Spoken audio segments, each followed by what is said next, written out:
साई बंदगी सतनाम।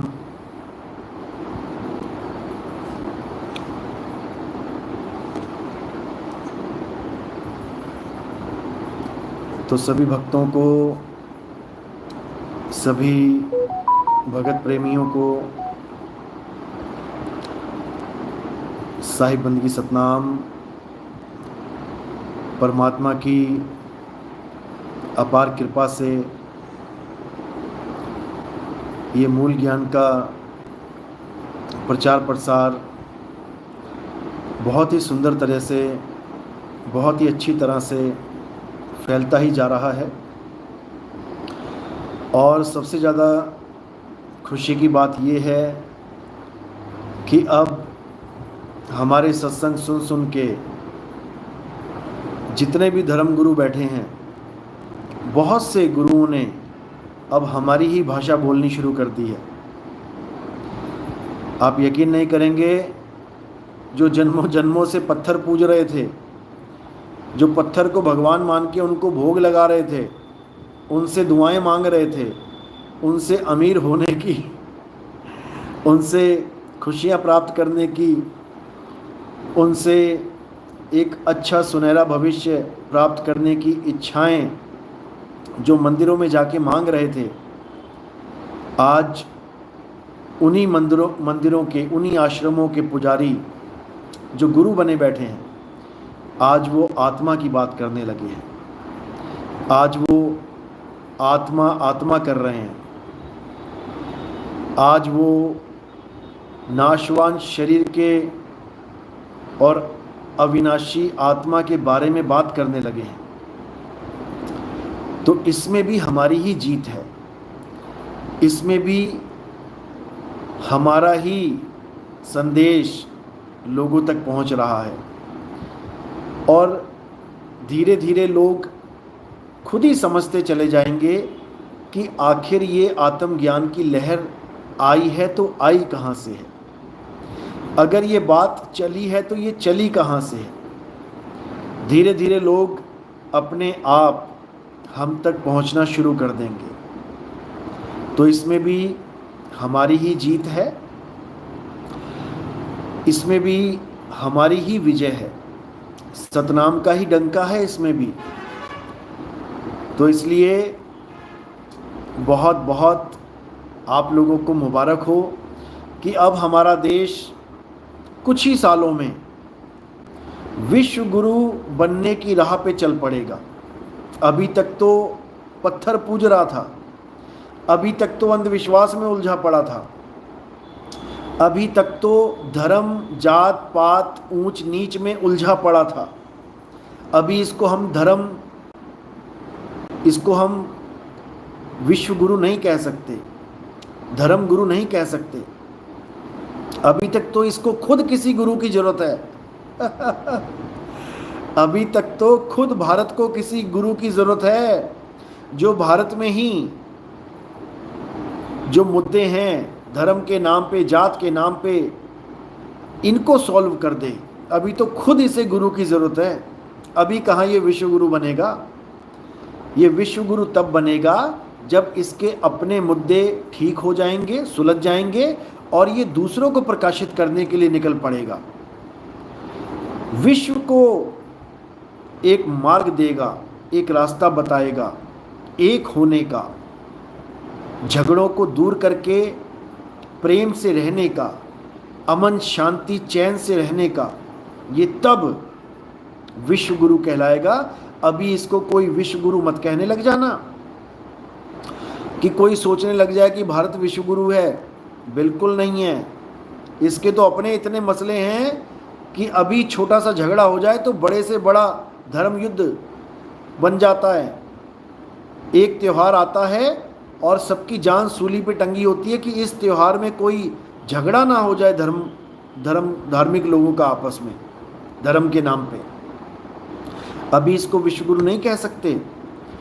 विश्व गुरु ये तब बनेगा जब इसके अपने झगड़े सब सॉल्व हो जाएंगे, सारे मामले सुलझ जाएंगे, हिंदू मुस्लिम सिख ईसाई सब एक रास्ते पे चल पड़ेंगे, एक मालिक एक परमात्मा एक वाहिगुरु की बंदगी करेंगे उस कुल के मालिक उस रब्बुल आलमीन को जानेंगे, जो सारे आलम का एक रब है, उसको जानेंगे और फिर उसी को मानेंगे, फिर दूसरा कोई नहीं आएगा।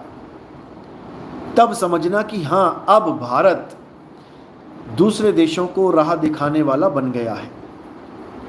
जिसकी अपनी राह नहीं पता अभी, कब किस राह में, कब किस गली में दंगे हो जाएं, वो दूसरे को क्या राह दिखाएगा। तो इसलिए मेरे भाइयों, आप चाहे हिंदू हैं, चाहे मुसलमान, चाहे सिख हैं, चाहे ईसाई, इससे कोई फ़र्क नहीं पड़ता। सबसे पहले आप ये जान लें कि आप भारतीय हैं। हमारे देश को आगे बढ़ाना है तो हम सबको ज़ोर लगाना है। ये किसी एक के कहने पे नहीं हो पाएगा कि कोई सोचे जी हिंदू धर्म वाले ही विश्व गुरु बना देंगे भारत को, नहीं हो पाएगा। कोई सोचे कि मुसलमान अकेले मिलके भारत को विश्व गुरु बना देंगे, नहीं हो पाएगा। कोई सोचे कि ईसाई बना देंगे या सिख बना देंगे, नहीं हो पाएगा। हम सबको एक होना है, हम सबको एक होके दिखाना है। जब हिंदू मुसलमान एक होने लग जाएंगे तो यकीन मानना मेरे भाइयों, पूरा विश्व हिल जाएगा, पूरा संसार हिल जाएगा और पूरा संसार ये देखेगा कि भारत में ऐसा क्या हो गया, भारत में ऐसा क्या हो गया कि हिंदू मुसलमान एक हो रहे हैं। भारत में ऐसा कौन सा दिव्य ज्ञान आ गया जो हिंदू मुसलमान एक हो रहे हैं। जब भारत में एक होने लग जाएंगे तो याद रखना पूरे विश्व में एक होने लग जाएंगे, क्योंकि भारत ही है जहां से सारी दुनिया को ज्ञान मिलता है। आप इतिहास भी उठा के देखोगे तो भारत ही है जहां से ईसा मसीह को भी ज्ञान हुआ, जहां से महात्मा बुद्ध ने पूरे विश्व में प्रचार किया, जहां पर आप देखोगे मोहम्मद बोध आप पढ़ोगे, अनुराग सागर कबीर सागर में आता है, वहां पर भी आपको संकेत मिल जाएंगे कि भारत ही है जहां से सबको ज्ञान मिलता है। आप थोड़ा सा भी विवेक विचार करेंगे तो सब समझ में आएगा। तो भारत को दोबारा से विश्व गुरु बनाना है तो सबको एक झंडे के नीचे आना ही पड़ेगा।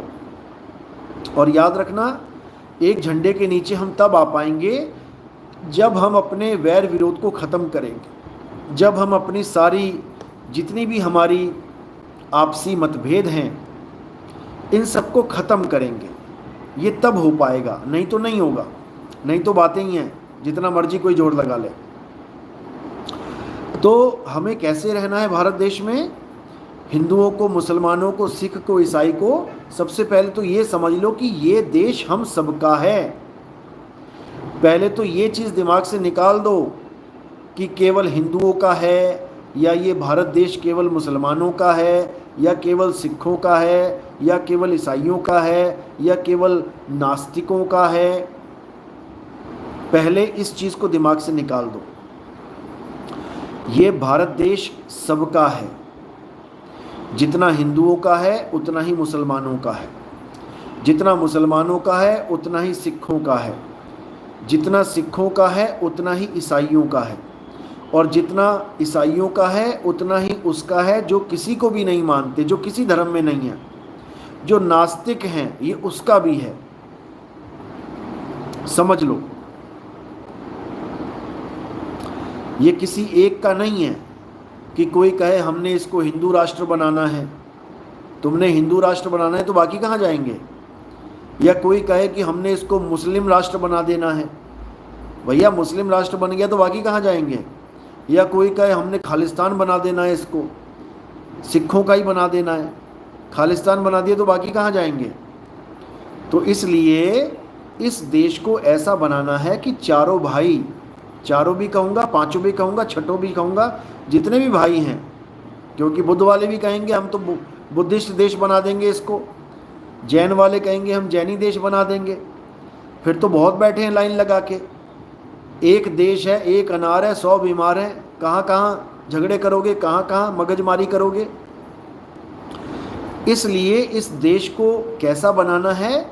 इस देश को हमने अपना घर बनाना है, जिस घर में चारों भाई, मेन जो चार हैं, धर्म तो बहुत हैं, समाज भी बहुत हैं, एक से एक समाज पड़ा है, नास्तिक भी हैं, आस्तिक भी हैं। तो हम सब भाई हैं, यानी हम सबको एक ही घर में रहना है। अब जो ज़्यादा आबादी वाले हैं वो अपने आप को बड़ा भाई समझें, जो उससे कम आबादी वाले हैं वो उसको मंझला भाई समझें, जो बिल्कुल कम आबादी वाले हैं उसको छोटा भाई समझें। अब तीनों भाई ने रहना है।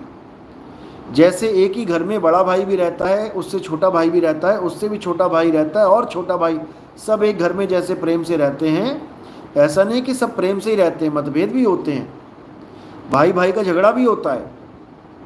हर घर में भाई भाई लड़ते हैं, भाई बहन भी लड़ पड़ते हैं कई बार, यहाँ तक कि पिता पुत्र का भी झगड़ा हो जाता है घरों में। लेकिन उस झगड़े को एक पारिवारिक झगड़ा बना के रखो तो अच्छा है, उसको धार्मिक झगड़ा मत बनने दो।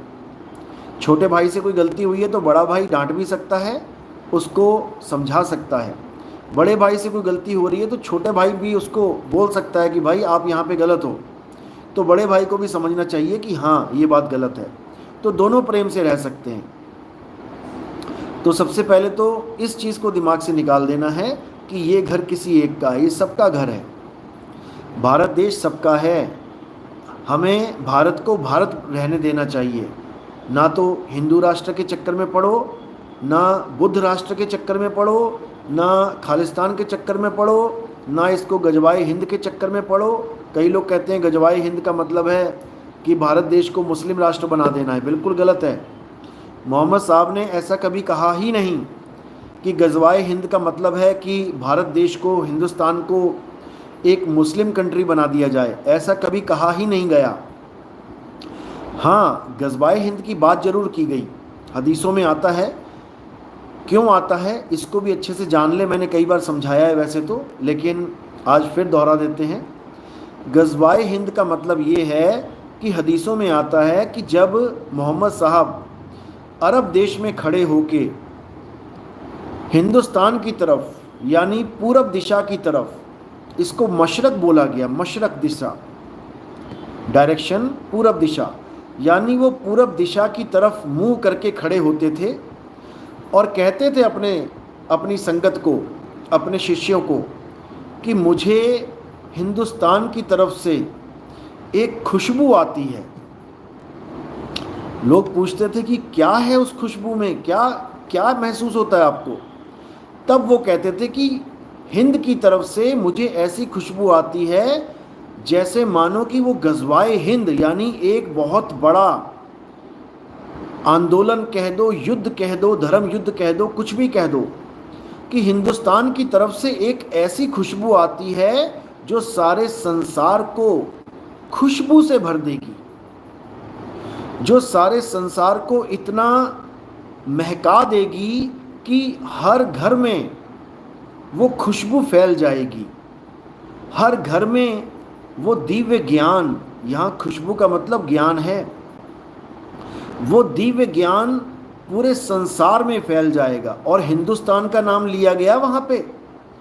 हमें गर्व होना चाहिए कि हदीसों में हिंदुस्तान का नाम आता है, गजवाए हिंद की बात चलती है। हमें गर्व होना चाहिए इस बात पे कि मुसलमानों के धर्म में भी हिंदुस्तान की तरफ इशारा किया जा रहा है कि हिंदुस्तान ही वो एक ऐसा देश है जहाँ से गजवाए हिंद का आगाज़ होगा। इसका मतलब ये नहीं कि ये मुसलमानी देश बन जाएगा, ऐसा बिल्कुल नहीं बोला गया है। और हिंदुस्तान के मुसलमान जो बहुत ही विवेकी मुसलमान भाई हैं, वो अच्छे से जानते हैं इस बात को, और वो मजाक उड़ाते हैं उन लोगों का जो ये कहते हैं कि हिंदुस्तान को मुस्लिम कंट्री बना दिया जाएगा, गजवाए हिंद का ये मतलब है। मजाक उड़ाते हैं वो लोग जो विवेकी मुसलमान हैं कि ये तो जाहिल हैं, कुछ भी बोलते रहते हैं। उनको समझ में आती है ये बात कि हदीसों में गजवाए हिंद का जो नाम बोला गया है वो क्यों बोला गया है। उनको पता है ये बात कि हिंदुस्तान से ही एक ऐसा मुहिम चलेगा, एक ऐसा मुहिम छेड़ा जाएगा जो पूरे विश्व को अमन शांति का पाठ पढ़ाएगा। हमें गर्व होना चाहिए, गजवाए हिंद से हमें परेशान नहीं होना चाहिए। गजवाए हिंद का हमें गर्व होना चाहिए कि हिंदुस्तान का नाम हदीसों में आता है, अरब देश में खड़ा होके एक संत हिंदुस्तान की महिमा गा रहा है। हमें गर्व होना चाहिए और हमें तैयार रहना चाहिए कि गज़वाए हिंद तो होके रहेगा। गज़वाए हिंद और कुछ नहीं है मेरे भाई, गज़वाए हिंद कल की अवतार का आगमन है जो हिंदुस्तान में ही होना है। ये पाकिस्तान, ईरान, अफ़गानिस्तान में नहीं होगा। कई लोग ये तुक्का मार रहे हैं कि गज़वाए हिंद का मतलब है कि अफ़गानिस्तान से या पाकिस्तान से या ईरान से कोई एक ऐसा प्रचारक आएगा जो सारे विश्व में सबको मुसलमान बना देगा। कुछ लोग ये दुष्प्रचार कर रहे हैं, लेकिन उनको ये समझ में नहीं आ रहा कि गज़वाए हिंद का मतलब गज़वाए ईरान नहीं है, गज़वाए अफ़गानिस्तान नहीं है, गज़वाए पाकिस्तान नहीं है, ये गज़वाए हिंद है। हिंद इसीलिए नाम भी बोल दिया गया, मशरक़ भी बोला गया, डायरेक्शन भी बता दी गई हदीसों में कि पूरब की दिशा से वो आएगा और सारे संसार को एक कर देगा। ये हदीसों में दर्ज है। कोई इसको बनी बनाई बातें, बनावटी बातें ना समझने लग जाना। ये सब पहले से दर्ज है। 1400 साल पहले इस बात का जिक्र कर दिया गया है और कल की अवतार का जिक्र तो कब से किया गया है। लेकिन लोग अभी भी सोच रहे हैं कि कोई घोड़े पे बैठ के आएगा, तलवार लेके आएगा, लोगों को काटेगा, मारेगा, तब जाके धर्म की स्थापना होगी। अरे जब सबको काट मार दिया तो धार्मिक कौन रहेगा? फिर स्थापना किसकी करेंगे जब सब मरी जाएंगे? तो यही कुरान का हवाला देके, हदीसों का हवाला देके लोग कहते हैं कि इतनी बड़ी तबाही होगी कि पक्षी भी ज़मीन पर पैर नहीं रख पाएगा, हर जगह लाशें ही लाशें बिछी होंगी, खून ही खून। अरे जब हर जगह लाशें ही लाशें बिछ गई, पक्षी को पैर रखने की जगह नहीं है, तो फिर इस्लाम कौन कबूल करेगा? सारे मर ही गए तो सबको मुसलमान कैसे बनाएंगे भाई? तो इन बातों को ये लोग नहीं समझ पाते और मनमुखी ज्ञान को परोस दिया जाता है। हदीसों में ये भी आता है कि एक ऐसा समय आएगा जब सारी दुनिया को लेके इमाम मेहंदी, ईसा मसीह उस पहाड़ पे ले जाएंगे सारी दुनिया के लोगों को, जहाँ पर मूसा अलैहिस्सलाम खुदा से बातें करते थे। अब खुद सोचो, इतनी बड़ी दुनिया में इतने लोग रहते हैं जो पूरी दुनिया में फैले हैं, और वो पहाड़ कितना होगा? 2 किलोमीटर, 4 किलोमीटर, 5 किलोमीटर, 10 किलोमीटर। सारी दुनिया के लोग क्या 5, 7, 10 किलोमीटर के पहाड़ पे खड़े हो जाएंगे जाके? बुद्धि लगाओ, विवेक जगाओ। क्या एक पहाड़ के ऊपर सारी दुनिया की जनता खड़ी हो सकती है? विवेक लगाओ। 800 करोड़ लोग हैं, सारा खत्म होने के बाद 100 करोड़ भी मान लो, 700 करोड़ मर भी गए, तो 100 करोड़ बंदा क्या उस पहाड़ के ऊपर खड़ा हो सकता है? आज ही खड़ा करके देख लो, दूर क्यों जाओ, आज ही खड़ा करके देख लो कितने लोग पहाड़ पे खड़े हो जाएंगे। अरे जो पूरी दुनिया में फैले हुए हैं वो एक पहाड़ पे कैसे आ जाएंगे भाई? क्योंकि वो पहाड़ वो है ही नहीं जिस पहाड़ पे चढ़ने की बात की जा रही है।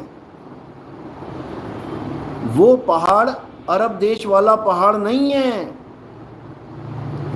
जहां पर मूसा अलैहिस्सलाम खुदा से बातें करते थे।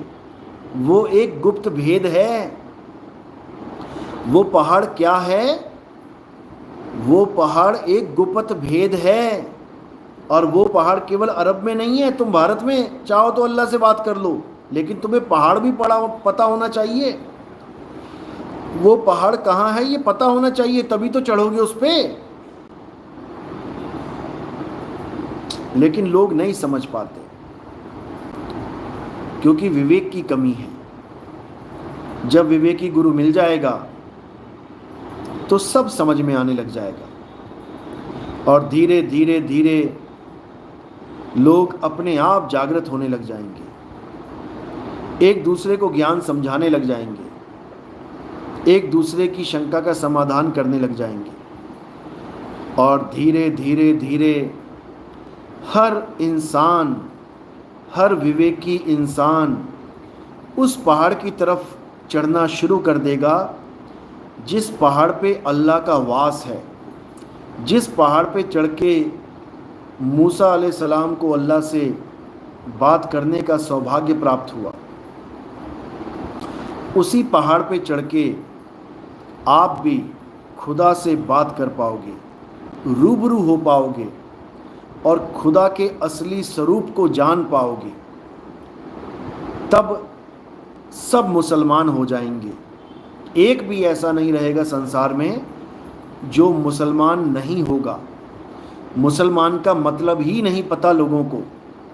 मुसलमान का मतलब है जो मुसल्ले पे खड़ा होके ईमान को स्वीकार कर ले, वही मुसलमान है।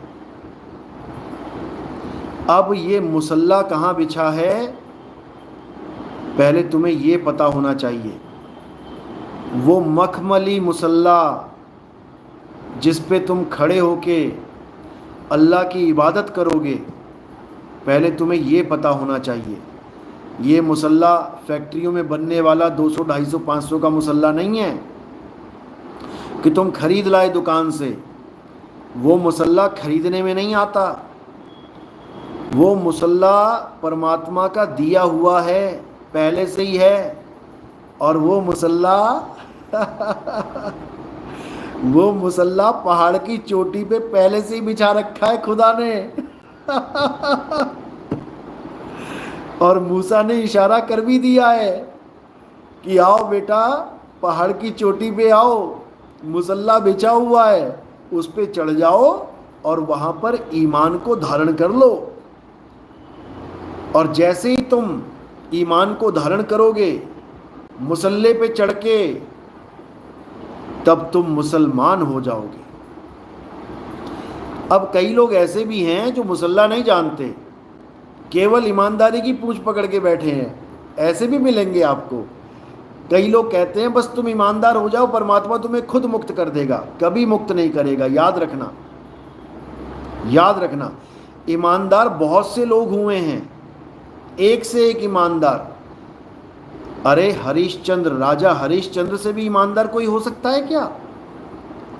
जिसने सपने तक में कुछ दान दे दिया तो जगने के बाद भी अटल रहा कि हाँ मैंने दान दिया है सपने में, ये मेरा नहीं है।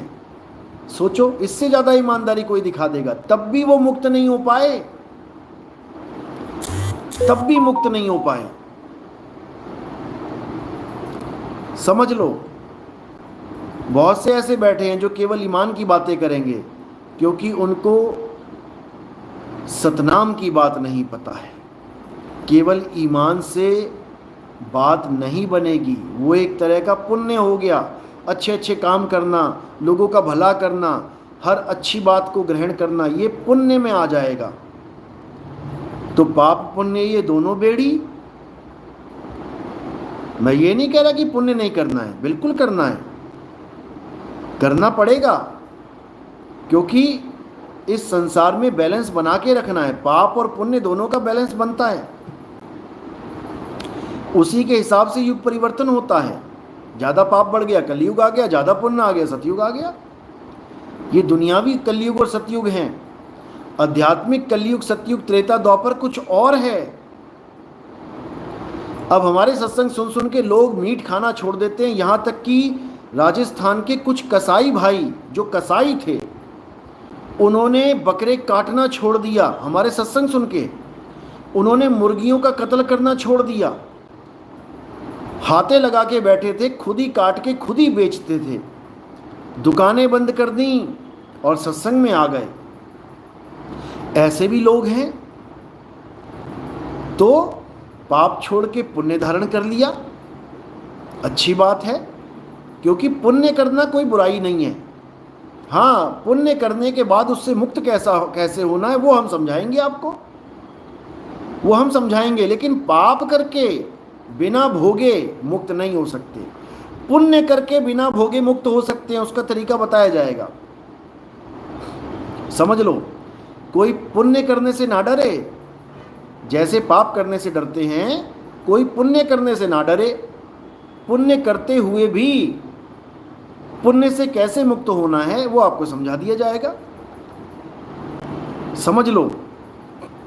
लेकिन पाप करने से हमेशा डरना है, क्योंकि पाप से किसी को दुख होता है। किसी का बच्चे को मारोगे, किसी का गला काटोगे, उसको दुख होगा। और दुख अगर किसी को हो गया तो आपको दुखी किए बिना नहीं रह सकता वो, आप दुखी होगे। ललित शर्मा, शराब पीने में क्या हर्ज है? सवाल बहुत अच्छा है आपका, लेकिन अगर आप गहराई में जाओगे तब आपको समझ में आएगा कि शराब पीने में इतना बड़ा नुकसान है कि जितना आप सोच भी नहीं सकते। आप देखेंगे कि दुनिया में 90% झगड़े, 90% गलत काम, 90% जितने भी जघन्य अपराध होते हैं वो शराब पीने के बाद ही होते हैं। जिस माँ बाप को आप कभी गलत नहीं बोल सकते, कभी गाली नहीं दे सकते, आप शराब पी लो, भूल जाओगे आप माँ बाप क्या है। आप दुनिया भर की गालियाँ दे दो, कहो हाथ छोड़ दो, बाद में बहाने बनाते फिरो कि मैं नशे में था, मुझे पता नहीं लग गया, वो बात अलग है। लेकिन तुम नशे में अपनी माँ तक को झापड़ मार सकते हो, गलत बोल सकते हो, क्योंकि तुम्हें होश ही नहीं है क्या बोल रहे हो। अब कई लोग ऐसे भी हैं जो कहते हैं कि ऐसा कुछ नहीं होता कि नशे में हमें पता नहीं लगता, नशे में सब पता लगता है। नशे में कोई गोबर क्यों नहीं खा लेता? अगर नहीं पता लग रहा नशे में क्या हो रहा है क्या नहीं, तो जा गोबर खा के दिखा। तुम गोबर उसके मुंह में लगाओगे, मुंह हटाएगा पीछे को। कई लोग ऐसा भी कहते हैं। लेकिन उस नशे का भी एक लेवल होता है। जब तक होश है, नशे के बाद भी होश रहता है, ऐसी बात नहीं है कि नशे के बाद बेहोश ही हो जाओगे। जब तक नशे के बाद होश है और थोड़ा सा भी होश है, कोई तुम्हारे मुंह में गोबर लगाएगा तुम नहीं लगाने दोगे। इसका मतलब नशे में होते हुए भी तुम अभी होश में हो। और जब एक नशे का एक हद पार हो जाएगी, यानी अब तुम्हें नहीं पता कि वो गोबर है कि सलाद है कि वो सब्जी है, सरसों का साग है जब तुम्हें ये भूल जाए, ये होश ना रहे कि ये सलाद, ये साग है या गोबर है, तब समझ लो कि अब ओवरडोज हो गई है। ओवरडोज में कुछ भी खिला दोगे सब चलेगा। तो नशा, शराब का नशा कोई अच्छी बात नहीं है जिसमें आपका होश ख़त्म हो जाए, अच्छी बात नहीं है। बहुत से गुनाह हो जाते हैं शराब के नशे में। तो शराब का नशा नुकसानदायक है। ललित शर्मा, सुल्फा पीने में क्या हर्ज है? अब तुम सारे नशे गिनाते रहो। अरे भैया, पॉइंट टू पॉइंट बात कर लो कि नशा कोई भी अच्छा नहीं है। अगर सुल्फा पीने में कोई हर्ज नहीं है तो आप सुल्फा खरीद के लाओ, अपनी बीवी को, अपने बच्चों को, अपने माता, अपने पिता, अपने सारे खानदान को पिलाना शुरू कर दो। तुम्हें खुद समझ में आ जाएगा कि पीने में हर्ज है कि नहीं है मुझसे क्या पूछ रहे हो? अगर इसमें कोई हर्ज नहीं है तो तुम अपनी बहन को, अपनी बेटी को, अपनी बीवी को, अपनी माता जी को पिलाना शुरू कर दो, इसमें कोई हर्ज नहीं है। अगर तुम पिला पाओ तो समझ लेना कि कोई हर्ज नहीं है, और अगर नहीं पिला पाओ तो समझ जाना कि कोई हर्ज है। अब ये फालतू के सवाल दोबारा मत करना। चलो, सतनाम सतनाम सतनाम सतनाम।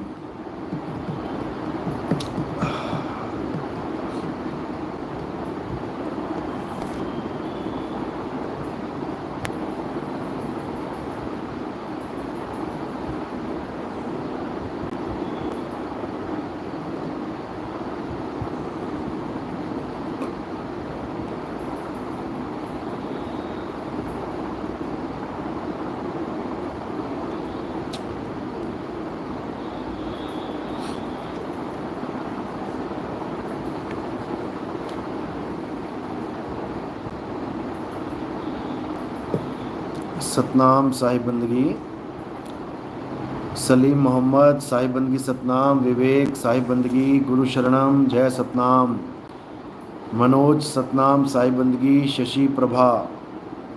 गुरुजी विपासना के बारे में कुछ बताइए।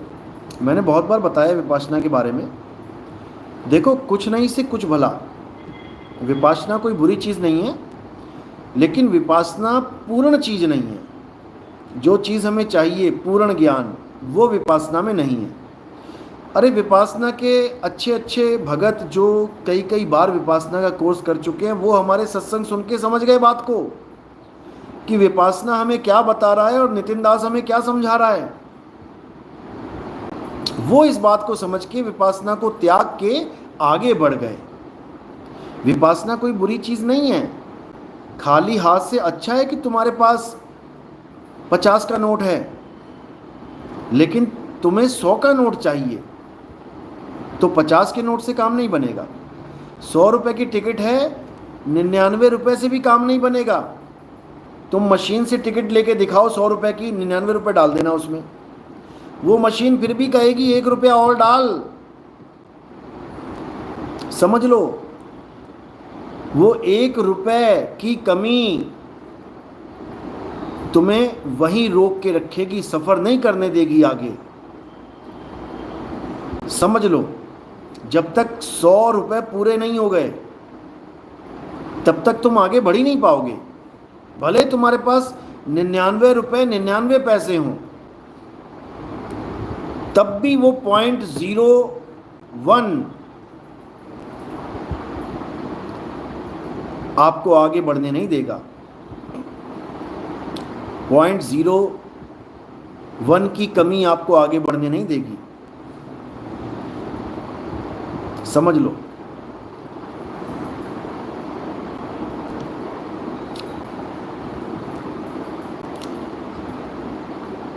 आर्टिस्ट व्लॉग्स बाय सोहम।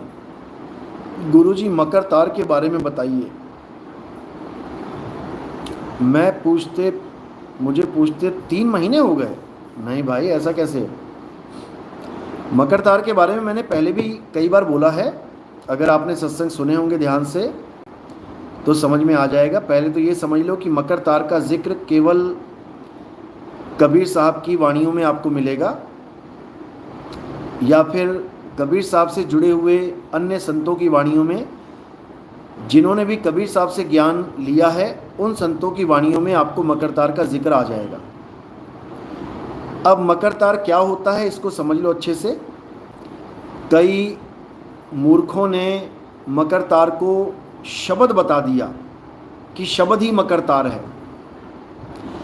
अब ऐसे भोले जीवों को, भोले क्या शातिर लोगों को इतनी अकल नहीं है, इतनी समझ नहीं है कि मकर तार और शब्द ये दो कभी एक हो ही नहीं सकते। ये कभी एक हो ही नहीं सकते। अरे कहाँ शब्द गुरु और कहाँ मकर तार। शब्द गुरु और मकर तार को एक बोलने वाला महामूर्ख होगा। जो अज्ञानी जीव है केवल वही ये बात कर सकता है। जो कभी अनुभव ज्ञान को प्राप्त नहीं कर पाया, कहीं सुनी बातों से दिमाग लगा के जो चलेगा, वही ये ऊट पटांग हरकत कर सकता है।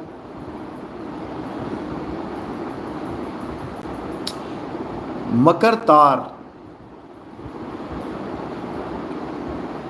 नाम में ही देखिए अर्थ छुपा है। मकर तार, तार का जिक्र आता है रस्सी के रूप में। रस्सी से जैसे किसी को खींचा जाए। और साहिब ने भी मकर तार का जिक्र किया है कि मकर तार पे चढ़ो संभार संभार, यानी चढ़ने की बात चल रही है। अब चढ़ रहा है अगर कोई तो कहीं ना कहीं पहुंचेगा। जैसे रस्सी और पेड़ पेड़ की कोई डाल है जहाँ से रस्सी बंधी है, अब कोई रस्सी को डाल कहने लग जाए, उससे बड़ा मूर्ख कोई नहीं होगा। यानी रस्सी को पकड़ के आप चढ़ोगे तो आप डाल के ऊपर जाके बैठोगे। रस्सी अलग है, रस्सी एक माध्यम है, और जो डाल है वो मंजिल है। अब अगर कोई ये कह दे कि रस्सी ही मंजिल है, यानी रस्सी ही डाल है, तो उस बेवकूफ़ को कान पकड़ के समझाना चाहिए। ये गाजीपुर वाला है ना, यही बोलता है कि मकरतार ही शब्द है। इसके कान मरोड़ने वाला कोई मिल नहीं रहा है। अच्छे से मरोड़ के इसको अकल दे दे तो अच्छी बात है, क्योंकि गलत ज्ञान परोसना ये जघन्य अपराध है, और इस अपराध की जो सज़ा है वो 1,84,000 है। 84 में भटकना पड़ेगा इसको जाके। इसलिए कोई कान पकड़ के इसको ठीक कर दे तो वो पुण्य का हकदार होगा, भागी बन जाएगा। जो इसको समझा दे ये बात, वो पुण्य का हकदार हो जाएगा। इसका जीवन गर्क होने से, इसको 84 में जाने से बचाया जा सकता है अगर इसको ये बात कोई समझा दे तो। मेरी बात तो नहीं समझ में आएगी, हमारी तो नकल मार के उसमें भी अकल लगाता है। नकल मारने के बाद उसमें अपनी गंदी अकल लगा के ज्ञान को तोड़ मरोड़ने की कोशिश करता है। ये है हमारा ही कॉपी पेस्ट वाला बंदा, ये सारी हमारी नकल मारता है। पहले परमात्मा को साकार साकार करता था, आजकल ये शब्द शब्द कर रहा है परमात्मा को कि परमात्मा ही शब्द गुरु हैं। पहले आहार विहार करवाता था परमात्मा को कि परमात्मा तुम्हारे साथ आहार करेंगे, विहार भी करेंगे, कंपनी बाग में घूमेंगे परमात्मा तुम्हारे साथ। लेकिन अब क्योंकि हमारा विरोध करेगा तो हमारा ज्ञान भी सुनना पड़ेगा, और जब से ये हमारा ज्ञान सुन रहा है तब से इसकी इतनी तो दिमाग में पड़ गई है कि भाई परमात्मा ही शब्द गुरु है। लेकिन अभी इसको इतनी अकल नहीं आई कि शब्द गुरु आहार विहार नहीं करता है। अभी इसके दिमाग में ये चीज़ नहीं घुस रही है, क्योंकि ये पहले गलत बातें बोल चुका है। अब ये बदल नहीं सकता, बदलेगा तो पकड़ा जाएगा। चोर चुरावे तुंबड़ी गाडे पानी माही, वो गाडे वो ऊपर आवे, सच्चाई छाननी नहीं। ये चोर है, चोरी का ज्ञान बोल तो दिया इसने, लेकिन बदल नहीं सकता। आहार विहार पे अटल रहेगा। क्यों? अगर बदल गया तो 2-4 चेले जो पकड़े वो भी जाते लगेंगे। जो 2-4 चेले इसके चक्कर में पड़े हैं वो भी छोड़ देंगे इसको कि गुरुजी आप तो कहते थे आत्मा आहार करती है, परमात्मा विहार करता है, अब आप कह रहे हो कि परमात्मा अचल है, वो चलता नहीं है। ये तो भाई गलत हो गया काम। तो वहाँ पर इसकी दुकान खत्म हो जाएगी। अब इसकी मजबूरी है कि ये अपनी उस अज्ञानता पे अटल रहेगा। ये मजबूरी बन गई है इसकी, और यही हमारे लिए प्लस पॉइंट है। यही प्लस पॉइंट है कि हम जीवों को जगा सकते हैं कि परमात्मा अचल है मेरे भाई, आत्मा तक अचल है। ये मूर्ख बना रहा है, वहाँ पे जीव निकल जाएंगे इसके जाल से। बिल्कुल सिंपल, क्योंकि परमात्मा ये खेल खिलवा ही देता है इन लोगों से, इनके मुंह से गलत ज्ञान निकलवा ही देता है, ताकि उसके बच्चों को इनकी जानकारी हो जाए कि ये अज्ञानी जीव हैं और परमात्मा के बच्चे इनके जाल से निकल जाएं। ये मालिक की मौज होती है, समझ लो, समझ लो। तो मकर तार क्या है? मकर तार एक माध्यम है शब्द गुरु तक पहुंचने का। जैसे चुंबक लोहे को उठाती है, या एक आदमी कुएं में से बाल्टी को उठाता है, तो बाल्टी को उठाने का माध्यम क्या बनता है? एक रस्सी, एक तार। उस तार के माध्यम से बाल्टी को उठाया जा रहा है, तो वो हो गया माध्यम। और जब बाल्टी ऊपर आ जाती है, अपने मूल तक पहुंच जाती है, बाल्टी को पकड़ के कुएं के बाहर रख दिया जाता है, अब वहां पर जो अवस्था बनती है वो शब्द गुरु की अवस्था बनती है, यानी वो बाल्टी अब नीचे नहीं जाएगी, उसको निकाल के आपने बाहर कर दिया। ये एक उदाहरण है। दुनियावी बाल्टी तो बार बार जाएगी अंदर, क्योंकि पानी निकालना है तुम्हें, लेकिन अध्यात्म में इसको उल्टा कुआं बोला गया है। ये सीधा कुआं दुनिया में मिलेगा जिसमें बार बार बाल्टी फेंक के पानी निकालोगे, और आध्यात्मिक मार्ग में कुआं उल्टा हो जाता है। समझ लो, पलटू साहब की वाणी है ना, उल्टा कुआं गगन में, जहां जहां, याद है किसी को वाणी? बोलो जरा।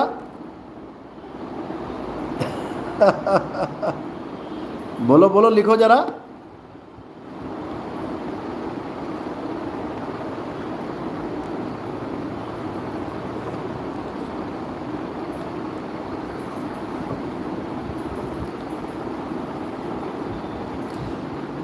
उल्टा कुआं गगन में, आगे। बिल्कुल, लाइनक्स मिंट। उल्टा कुआं गगन में जिसमें जले चिराग। समझ लो। जो दुनिया का कुआं होता है, दुनियावी कुआं होता है, उसमें पानी होता है, उसमें आग नहीं होती। लेकिन जो आध्यात्मिक कुआं है उसमें पानी नहीं होता है, उसमें चिराग होता है। चिराग का मतलब वो ज्योत निरंजन वाला चिराग मत समझ लेना कि यहाँ तिरकुटी में चिराग जल रहा है उसको देखना है। वो भी गुप्त भेद है। चिराग का मतलब होता है जहाँ प्रकाश हो जाए, यानी अज्ञानता खत्म हो जाए और तुम्हें ज्ञान हो जाए, वही चिराग है। जैसे मैं मलेशिया में गया था, तो मलेशिया में जो साईं बाबा का मंदिर था, जहाँ पे मैंने लाइव चलाया था, साईं बाबा के मंदिर में जो मेन प्रधान जी थे, जो वहाँ के ऑनर थे, पूरी मैनेजमेंट के, ट्रस्ट के जो ऑनर थे, जब उनके साथ बात चली तो यही बात चली। मैंने पूछा साईं बाबा के गुरु कौन है, क्योंकि साईं बाबा के गुरु का जिक्र आता ही नहीं है कहीं। लेकिन मैंने उनको इतना इशारा जरूर किया था कि साईं बाबा भी कबीर पंथी थे, और उनकी स्टेटमेंट मजिस्ट्रेट के सामने स्टेटमेंट है लिखित में। जब उनको पूछा गया कि आप किस पंथ से हो, तो उन्होंने कहा मैं कबीर पंथ से हूं।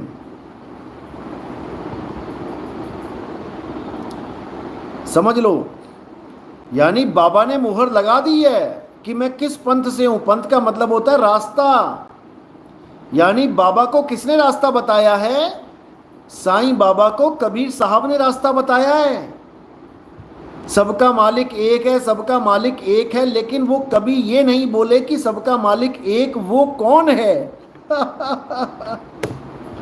सबका मालिक एक है तो वो बोलते रहे, लेकिन वो मालिक कौन है ये बताने का उनको आदेश नहीं था।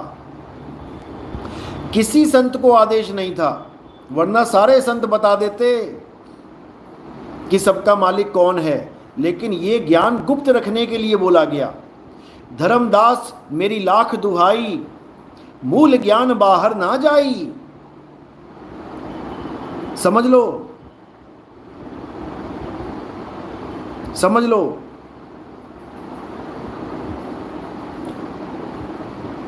इसको समझना पड़ेगा। साईं बाबा के जो गुरु थे वो कबीर साहब थे, और उन्होंने कैसे ज्ञान दिया साईं बाबा को? कुएं में उल्टा लटका के। जब मैंने ये बात बोली वहाँ पे कि साईं बाबा को कुएं में उल्टा लटका दिया गया, तब उनको ज्ञान हुआ। और हमें भी ज्ञान कब होगा? जब हमें कुएं में उल्टा लटका दिया जाएगा, तभी ज्ञान होगा। क्योंकि जैसे गुरु को ज्ञान हुआ है वैसे ही चेले को ज्ञान होगा।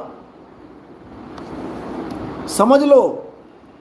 तो जब तक वो कुआं तुम्हें समझ में नहीं आया कि वो कुआं कहाँ है,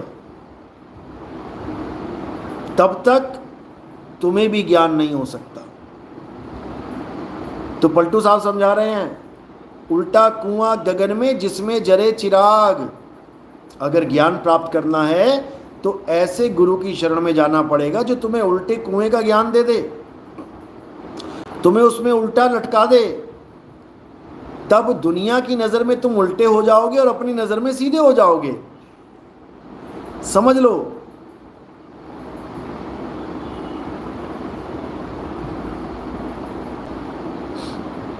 G7 साईं बाबा के गुरुजी का आज पता चला मुझे 26 की एज में। ओ मेरे राम, शुक्र करो कि 26 की एज में पता लग गया। जो साईं बाबा के 100 साल से भक्ति कर रहे हैं उनको नहीं पता कि साईं बाबा का गुरु कौन है। और ये उल्टा कुआं वाला जो खेल है, ये साईं बाबा जी के ग्रंथ में बाकायदा चित्र बना रखा है। जब आप साईं बाबा का ग्रंथ पढ़ेंगे, साईं जीवन चरित्र जब ये पढ़ेंगे, उसमें कुएं का चित्र बना रखा है और साईं बाबा को उल्टा लटका रखा है उसमें। समझ लो, ये उल्टा लटकने का मतलब ही है मकर तार की डोर पे चढ़ना। समझ लो, उल्टा लटकाया जाता है रस्सी से। समझ लो, अब तुमने उसी में उलट जाना है। तो जैसी तुम उल्टोगे, उलट समानी आप में प्रगटी ज्योत अनंत, और साहिब सेवक एक संग, खेले सदा बसंत। समझ लो।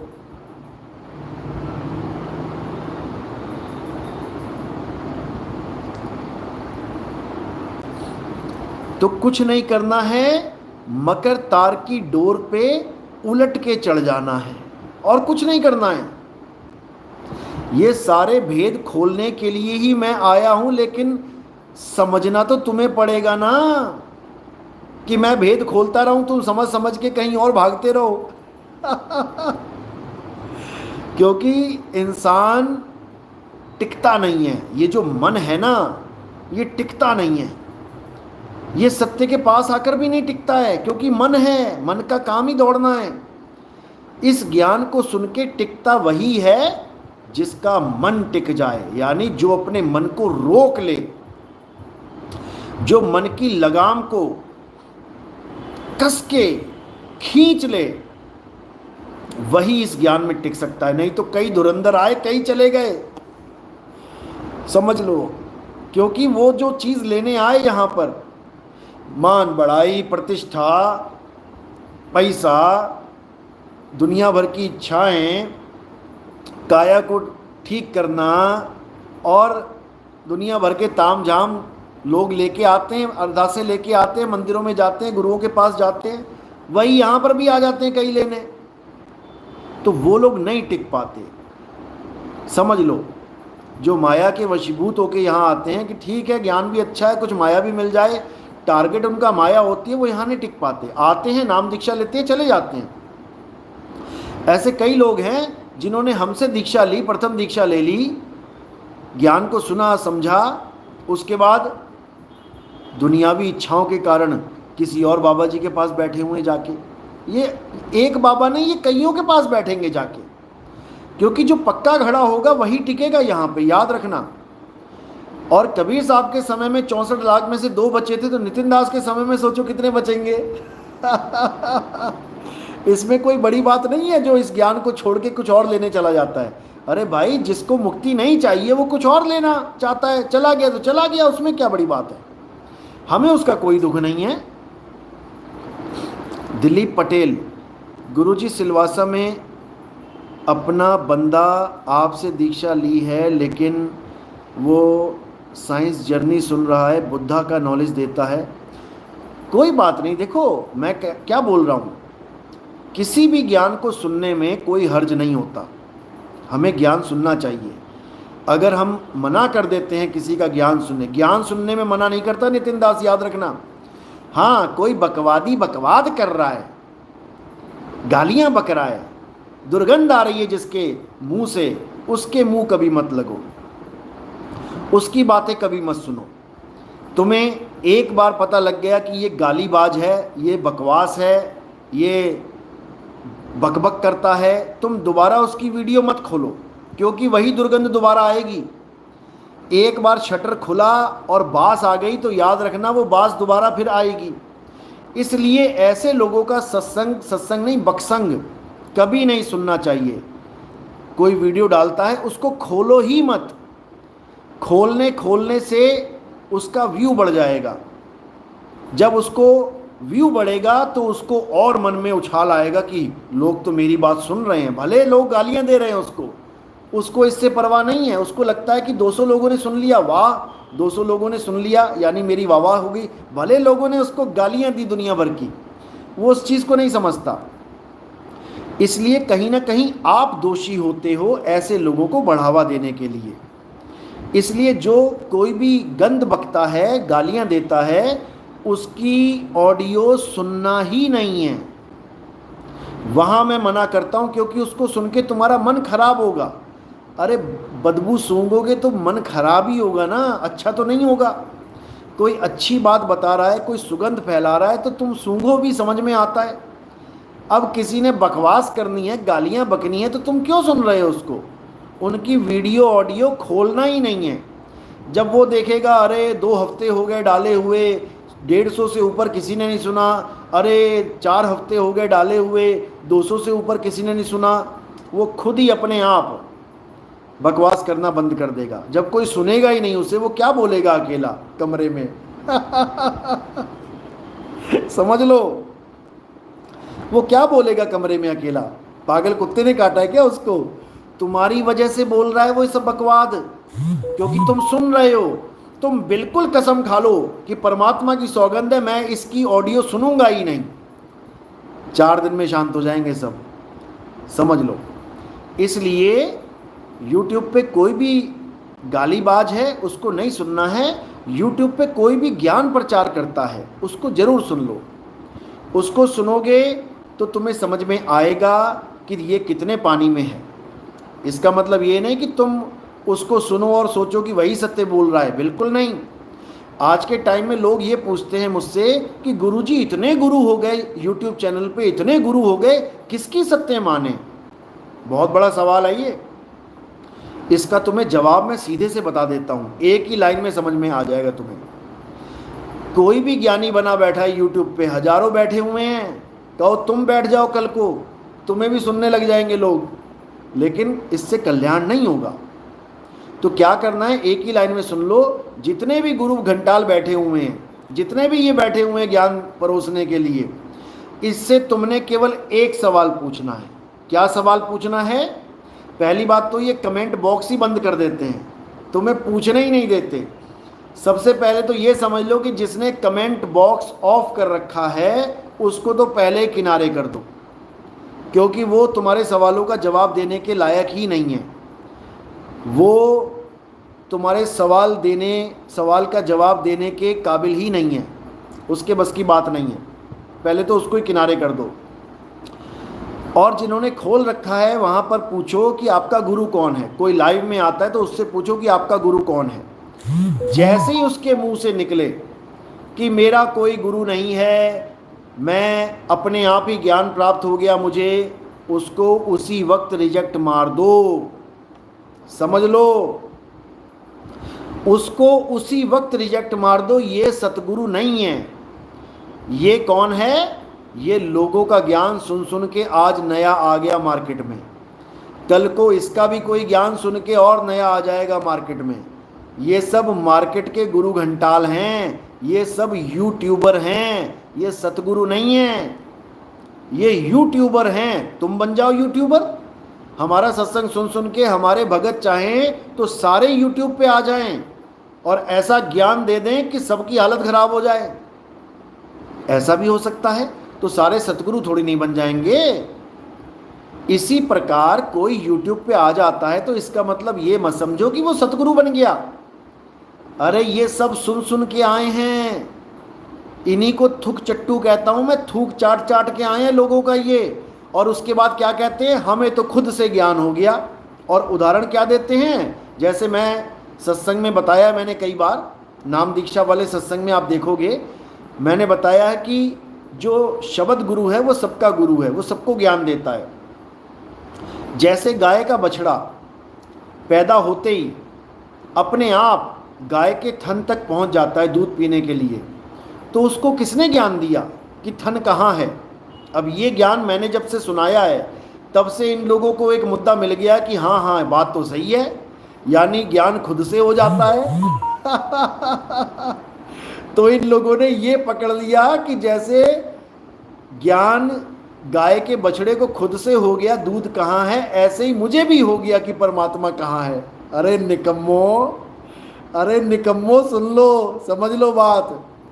गाय का बछड़ा तुमसे ज्यादा भागवान है, जिसको बिना बताए पता लग जाता है कि गाय का थन कहाँ है। अरे तुझे पता क्यों नहीं लगा? तू भी पैदा हुआ था इस दुनिया में, तुझे क्यों नहीं पता लगा कि मेरी माँ का थन कहाँ है? तू क्यों नहीं चला गया वहां पे दूध पीने के लिए? निकम्मे, अपनी बात कर।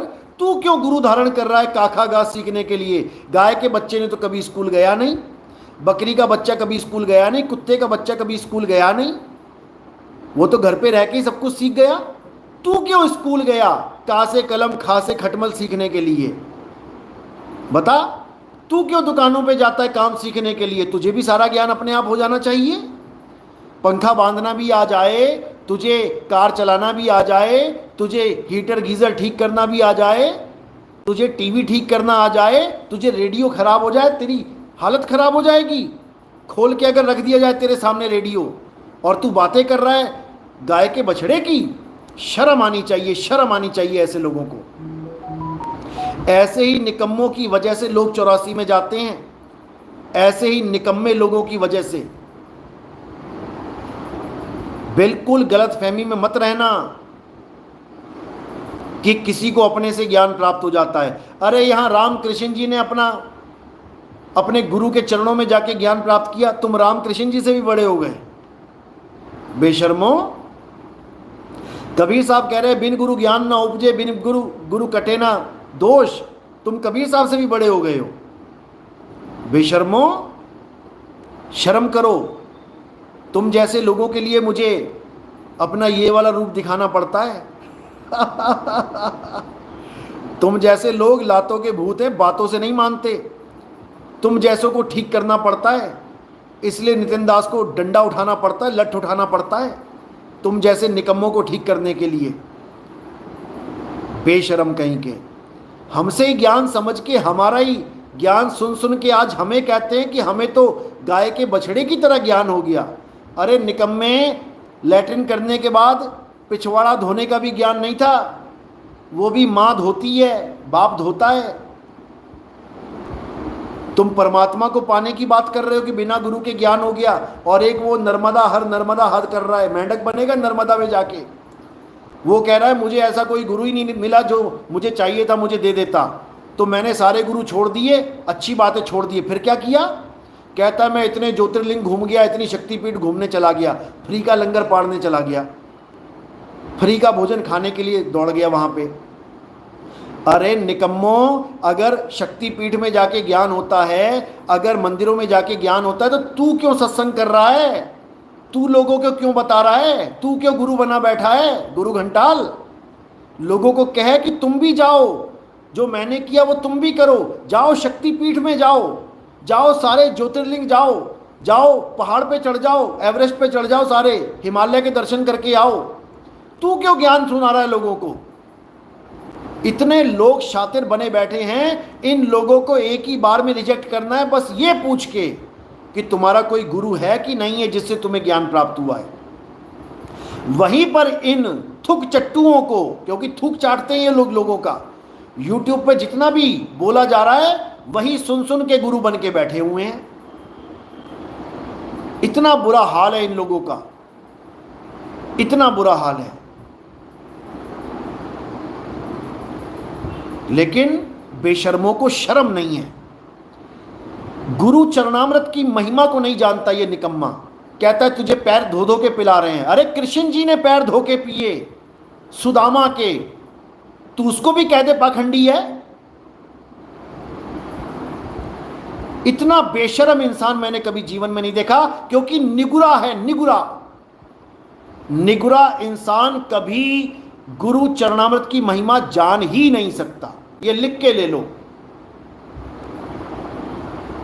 अरे नानक साहब ने बोला, गुरु के दर्शन वेख वेख जीवा, गुरु के चरण तोए तोए पीवा। उनको भी पाखंडी मत बोल दिए, पता लग जाएगा तुझे, आ जाएंगे खालिस्तानी तेरे साथ, तेरे सामने। इतना बेवकूफ इंसान मैंने जीवन में नहीं देखा। जो खुद निगुरा है वो दूसरों का गुरु बनने चला है। फटे कपड़े पहनता था, भिखारियों वाला हाल था, भीख मांग मांग के कमा रहा था।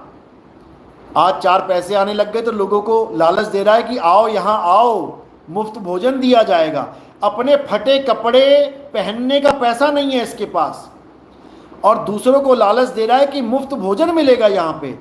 अरे भिखारियों की भीड़ लग जाएगी, मूर्ख इंसान।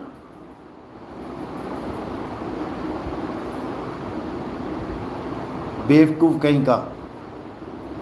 मैंने जब टोकना ठोकना शुरू किया, अब महात्मा जी कपड़ों में आ गए बढ़िया वाले। अब क्यों पहन लिए, वही वही पहने रहता। तब कह रहा है कि संतों को किसी की बात का कोई फर्क नहीं पड़ता, ये तो संतों की वेशभूषा है। काहे वेशभूषा उतार दी फिर? क्यों फटे हुए कपड़े उतार के बढ़िया बढ़िया पहनने लग गया? बेशरम इंसान। जब सतगुरु नहीं मिलता तो ऐसा ही हाल हो जाता है इन लोगों का।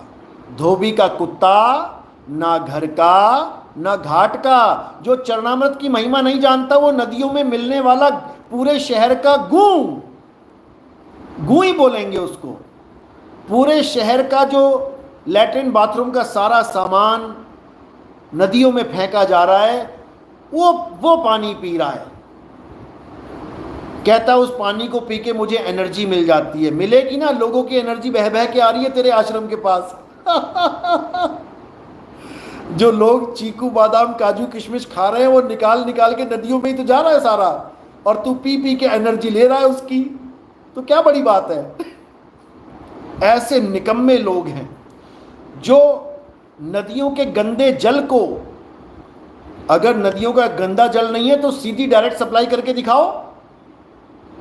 सीधे नदी में से डायरेक्ट घरों में पानी डाल के दिखाओ, चाहे वो कोई भी नदी है इस संसार की। अगर नदी का पानी शुद्ध है तो डायरेक्ट सप्लाई देके दिखाओ। क्यों उसको साफ कर रहे हो? वो तो शुद्ध है, वो तो बहुत महान है। तो डायरेक्ट सप्लाई दो ना सब घरों में, तब जाने की शुद्ध है कि महान है। अरे उस पानी को 10 बार फिल्टर करते हो तब जाके वो सप्लाई करते हो। तुम्हें पता है ये पानी अगर लगातार लोग ने पी लिया बीमार पड़ जाएंगे। यमुना का पानी ऐसा हाल है कि तुमने 1 गिलास पी लिया तुम्हें बचाने वाला कोई नहीं मिलेगा। इतनी दूषित हो चुकी है दिल्ली में, दुनिया भर का झाग बन चुका है उस पानी के ऊपर। और तुम कहो नहीं ये तो हमारी माता है, यमुनोत्री है। अरे यमुनोत्री वहाँ है जहाँ से निकल रही है, वो पानी शुद्ध है। दिल्ली में आके यमुनोत्री नहीं रही, वो दिल्ली में आके एक बहुत ही गंदा नाले का रूप ले चुकी है वो। समझो। और इन लोगों ने वो गटर का पानी पी पी के और लोगों को पिला पिला के एनर्जी प्रोवाइडर बने हुए हैं ये लोग। तो भाई गुरु चरणामृत की महिमा वो नहीं जानते जो निगुरे होते हैं। कबीर साहब कहते हैं कबीर निगुरा ना मिले और पापी मिले 1000। समझ लो, 1000 पापी मिल जाए, 1000 पाप करने वाला मिल जाए फिर भी ठीक है। निगुरे को गुरु मत बना लेना। कबीर निगुरे के सिर पे लाख पापी का भार,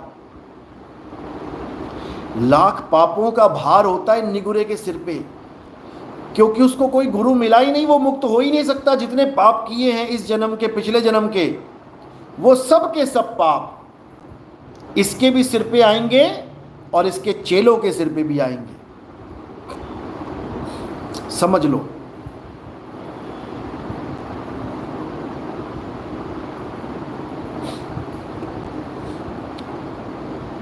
तो भाई चरणामृत की महिमा वही जानते हैं जो गुरु धारण करते हैं, वही समझ सकते हैं चरणामृत को।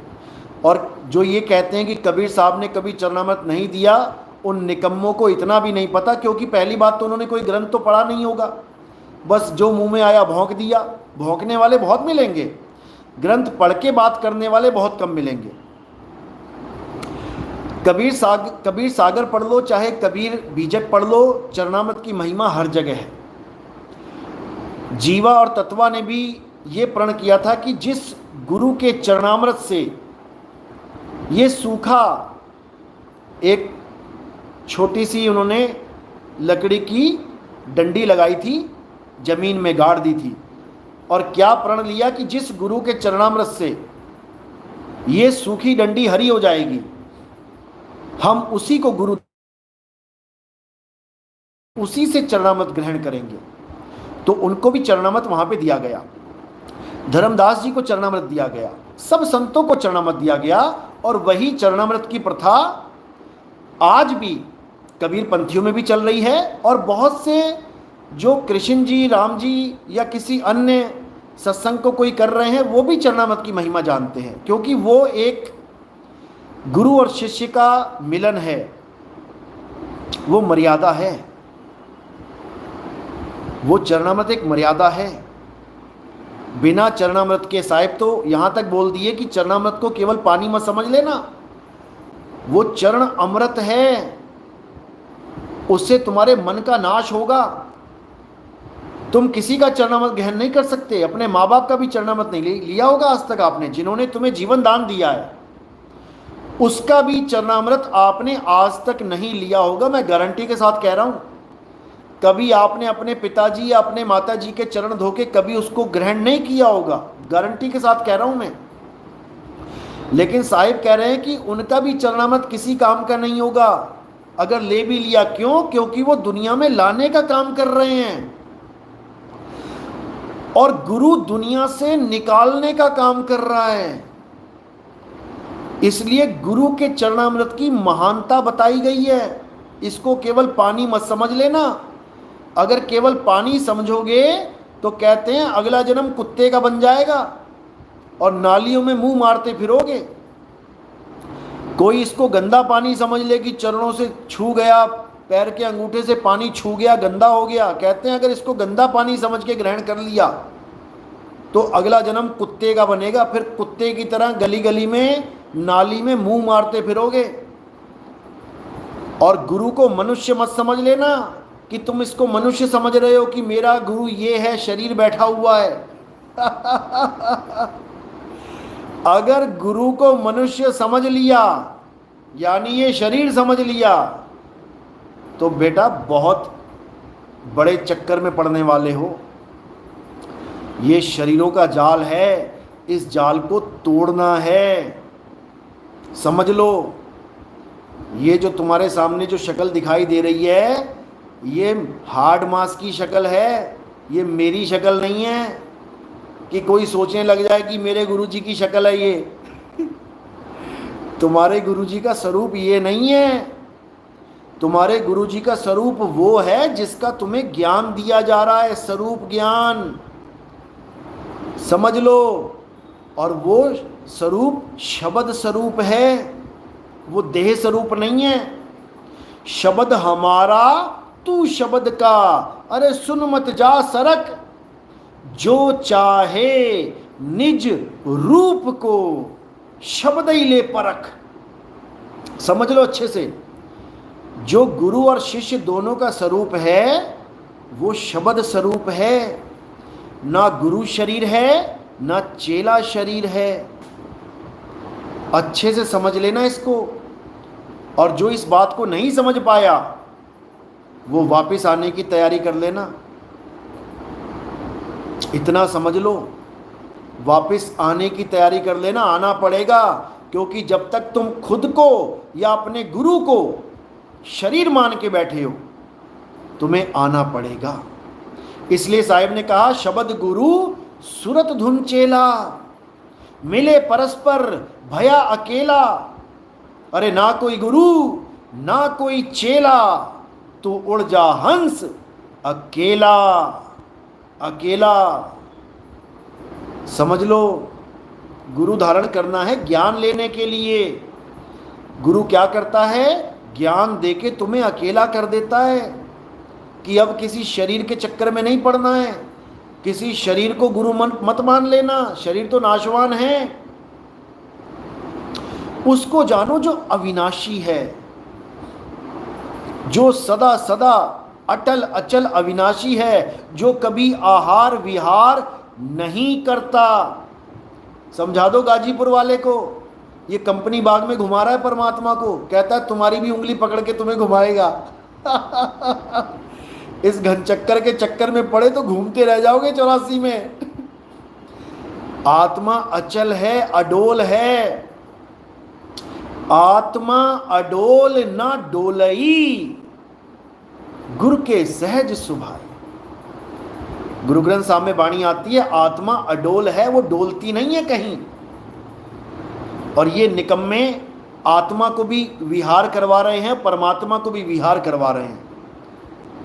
इनकी हालत खराब होने वाली है।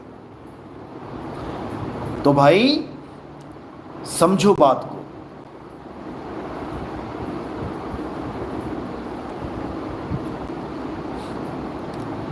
तो साहिब क्या समझा रहे हैं कि चरणामृत को कभी गंदा जल मत समझ लेना। चरण अमृत है वो तुम्हारे मन को झुकाने का, इस मन को खत्म करने का एकमात्र जरिया है, एकमात्र। तो साहिब कह रहे हैं, गुरु को मानुष जानते चरणामृत को पान, और ते नरक को जाएंगे जन्म जन्म होए स्वान। कहते वो नरक को जाएंगे, कुत्ते बनेंगे जो चरणामृत की महिमा नहीं जानते। इंसान जन्म में चरणामृत नहीं लेते गंदा जल समझ के, और उसके बाद कुत्ता बन के सारी उम्र गंदा जल पीते हैं, नालियों में मुंह मारते हैं, गटर का पानी पीते हैं। तो भाई इंसान जन्म मिला है तो गुरु चरणामृत की महिमा को जानो, गुरु ज्ञान को जानो। और इन यूट्यूबर बाबा को, इन यूट्यूबर गुरु घंटालों को किनारे करो। ये सब लोगों का सुना सुनाया ज्ञान परोस रहे हैं, इनका अपना अनुभव ज्ञान कुछ नहीं है। जब से हमारे सत्संग शुरू हुए हैं, आज पत्थर पूजने वाले बाबा लोग भी आत्म स्वरूप की बातें करने लग गए। सारी उम्र हो गई पत्थर पूजते, पत्थर पूजनिया बने बैठे रहे। पत्थर को राम, पत्थर को कृष्ण, पत्थर को हनुमान समझते रहे। बूढ़े हो गए, जटाएं सफेद हो गई बाबा लोगों की, और आज YouTube पे आके बातें कर रहे हैं, ए आत्म स्वरूप को जान। तुमने जान लिया क्या? अगर तुमने आत्म स्वरूप को जान लिया होता तो तुम क्या पत्थर पूज रहे होते? आज हमारा सत्संग सुन सुन के चोरी करते हैं माल। ये माल चोर बने बैठे हैं, ये ज्ञान चोर बने बैठे हैं। लेकिन इनको ये नहीं पता आने वाले समय में इनका जीना दूभर हो जाएगा। क्यों? क्योंकि जनता इनसे जवाब मांगेगी कि बाबा हमें ये बता दो कि आत्म स्वरूप प्राप्त होने के बाद और आत्म स्वरूप ना होने के समय इन दोनों में भेद क्या है। एक आदमी को आत्म स्वरूप नहीं है, वो भी राधे राधे जप रहा है, वो भी पत्थर पूज रहा है, और एक आदमी को आत्म स्वरूप प्राप्त हो जाए तो वो क्या करेगा ऐसा कि पता लग जाए कि उसको आत्म स्वरूप प्राप्त हो गया। उन दोनों में भेद क्या है, अंतर क्या है? जुबान बंद हो जाएगी इनकी, क्योंकि ना तो इनका राधे राधे छूटा और ना ही इनकी पत्थर पूजा छूटी। ये बात कर रहे हैं आत्मज्ञान की, ये बात कर रहे हैं स्वरूप सिद्ध होने की।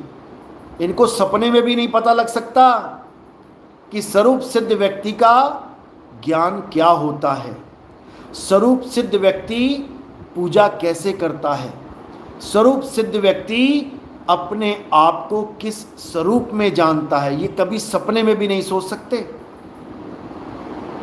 समझ लो।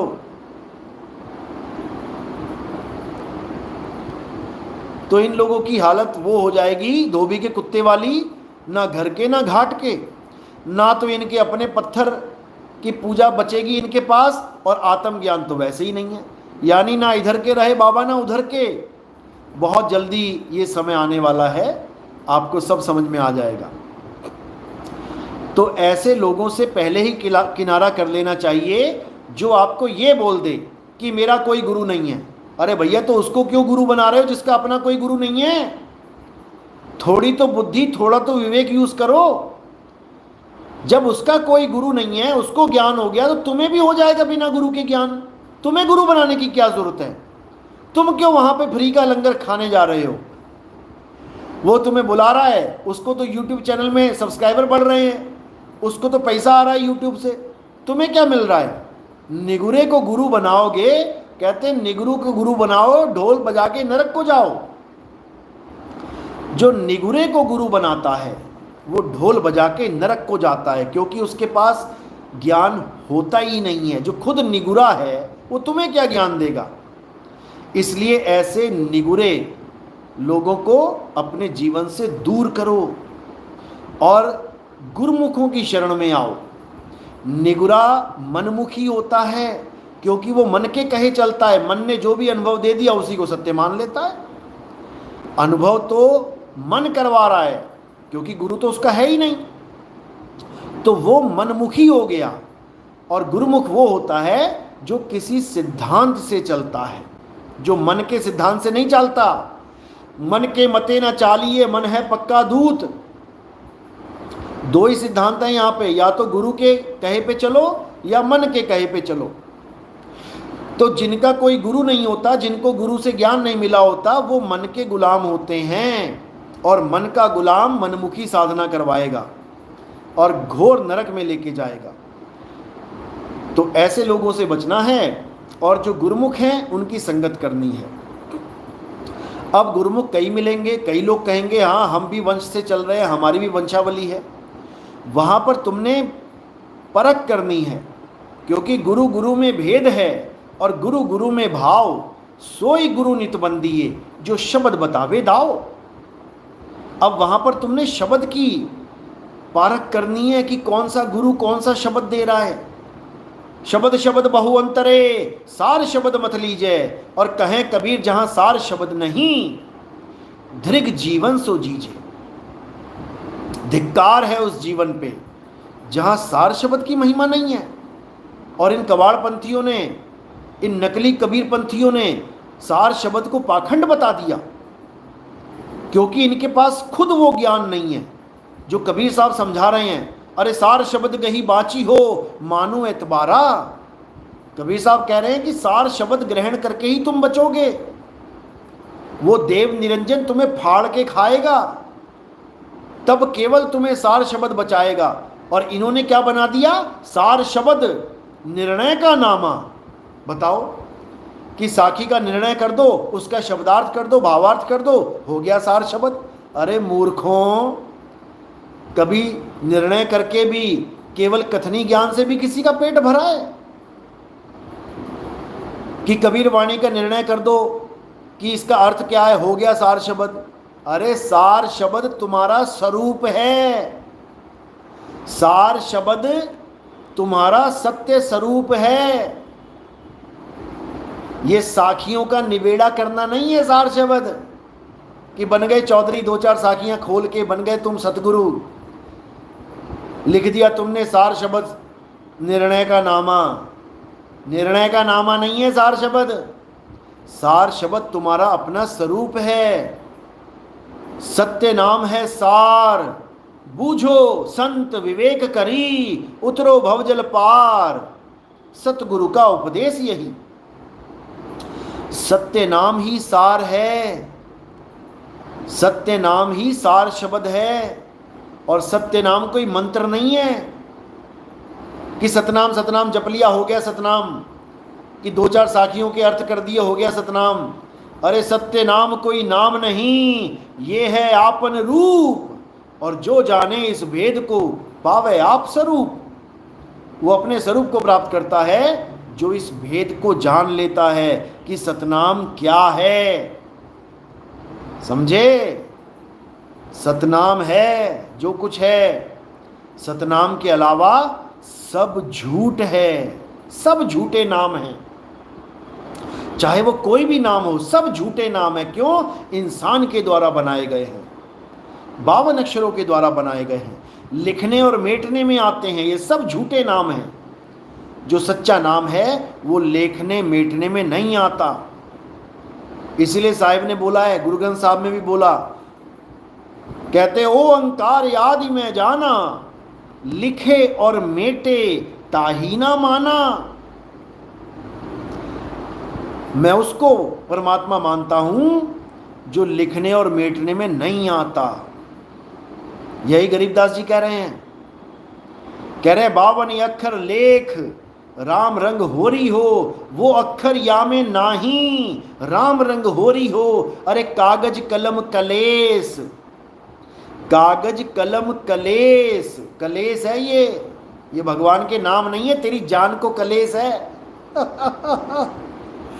जो नाम लिखने बोलने पढ़ने में आ जाते हैं, तेरी जान को कलेस है वो।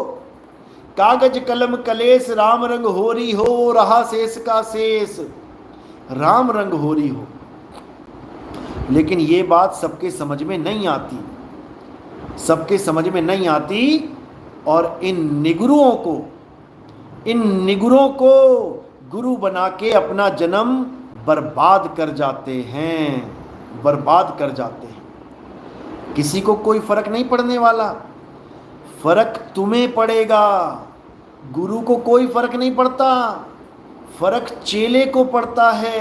समझ लो, समझ लो बात को। तो जो पत्थर पूजे वो पत्थर पूजनिया निगुरा है वो। अगर गुरु मिला होता उसे कोई ढंग का तो कभी पत्थर ना पूजता। अरे पाथर पूजे हरि मिले तो मैं पूजूं पहाड़।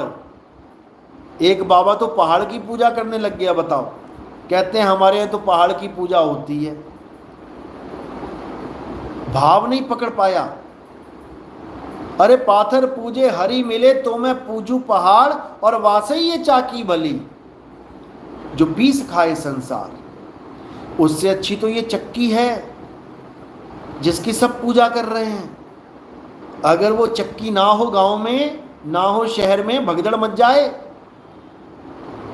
पत्थर की मूर्ति ना शहर में हो तो कोई बात नहीं, चलेगा।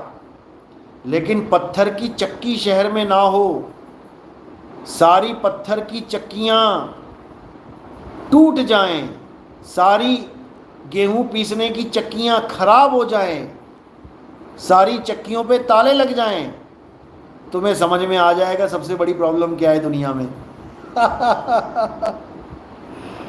लोग यहां से वहां भागते नजर आएंगे, हिंदू मुस्लिम सिख ईसाई सब परेशान नजर आएंगे। अब क्या करें, अब गेहूं कैसे पिसवाएं, अब रोटी कैसे खाएं। तब याद रखना, किसी को मंदिर मस्जिद गुरुद्वारा नजर नहीं आएगा, सबको चक्की नजर आएगी। बस पता लग जाए अरे वो दो मोहल्ले छोड़ के वो तीसरे चौथे मोहल्ले में एक चक्की की दुकान खुली हुई है, बस वहीं पे आटा पिस रहा है। देखना वहां जाके पता लग जाएगा तुम्हें। मंदिरों की लाइन छोटी पड़ जाएंगी। मंदिरों की लाइन छोटी पड़ जाएंगी, चक्की के आगे जो लाइन लगेगी वो देखने वाली होगी फिर। समझे? इसीलिए साहिब ने चक्की का उपयोग किया अपने दोहे में, सोच समझ के, और जो असलियत है वो बताई। और जो लोग पत्थरों की खिलाफत करते हैं, बहुत से लोग हैं मंदिरों की खिलाफत करते हैं, और मैं देखता हूं कि सबसे ज्यादा वही पत्थर पे फंसे हैं।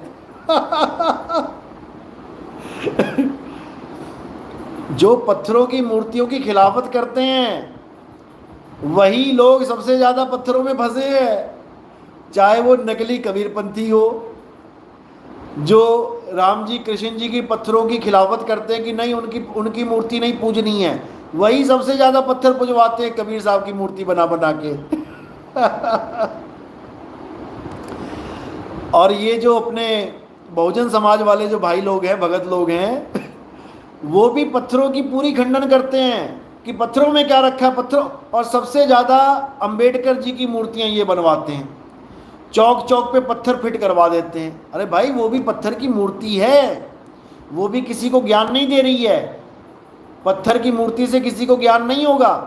संविधान पढ़ाओ, ऐसा कुछ करो कि बच्चों की छोटी छोटी क्लासों में थोड़े थोड़े संविधान के लेसन, अध्याय चालू हो जाएं। बच्चों को बचपन से ही पता होना चाहिए कि मानव के अधिकार क्या हैं, ये पार्क बना के, अंबेडकर पार्क और ये पार्क वो पार्क बना के ज्ञान नहीं होगा। समझ लो, करोड़ों रुपए पार्कों में लगा दिए, बड़ी बड़ी मूर्तियां बना दी संगमरमर, उससे क्या हो जाएगा? वही कान ऐसे छोड़ के ऐसे पकड़ा दिया लोगों को। ज्ञान दो, प्रचार करो, ज्ञान बांटो, पर्चे छपवाओ, उस पे संविधान के बारे में लिखो, बताओ, कुछ ऐसा YouTube चैनल पे डालो कि संविधान के बारे में हर चीज़ लोगों को पता लगे। ज्ञान दो, पत्थरों के चक्कर में मत पड़ो। फिर तुम पत्थर लगवाओगे, किसी ने आके उसकी उंगली तोड़ दी बाबा जी की, फिर वहाँ पे दंगे होंगे, फिर वहाँ झगड़े होंगे, फसाद होंगे। या तो सिक्योरिटी दे दो भाई, जैसे मंदिर में सिक्योरिटी होती है, ताला लगा दिया, पंडित जी ने CCTV कैमरा लगा दिया, अब कोई आएगा मंदिर का ताला तोड़ेगा, मूर्ति तोड़ेगा तो CCTV कैमरा में आ जाएगा। अब तुम्हारे बाबा जी की उंगली ऐसे खड़ी है और बिना सिक्योरिटी के खड़ी है। अब कोई अकल से पैदल आदमी आएगा, कोई तुम्हारा दुखिया आएगा, तुमने दुखी कर रखा हो जिसको, बेचारे को गालियाँ दे दे के, आके वो रात के अंधेरे में उंगली तोड़ गया।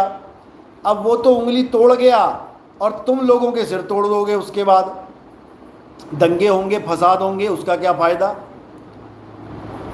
उसका क्या फायदा?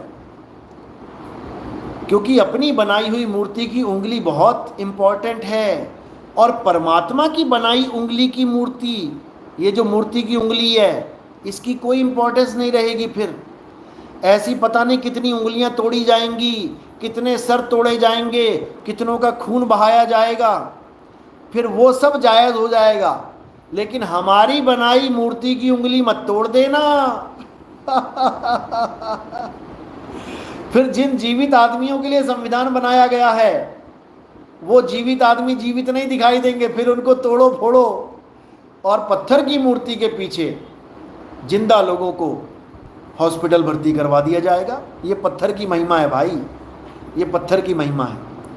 पत्थर जिंदा आदमियों में फूट डलवा देता है, पत्थर जिंदा आदमियों को लड़वा देता है, पत्थर जिंदा आदमियों को मूर्ख बना देता है। समझदारी का जो ये ढक्कन है ना, दिमाग का ढक्कन, इस ढक्कन को बंदे को ही ढक्कन बना देता है। ये पत्थर ऐसी चीज़ है।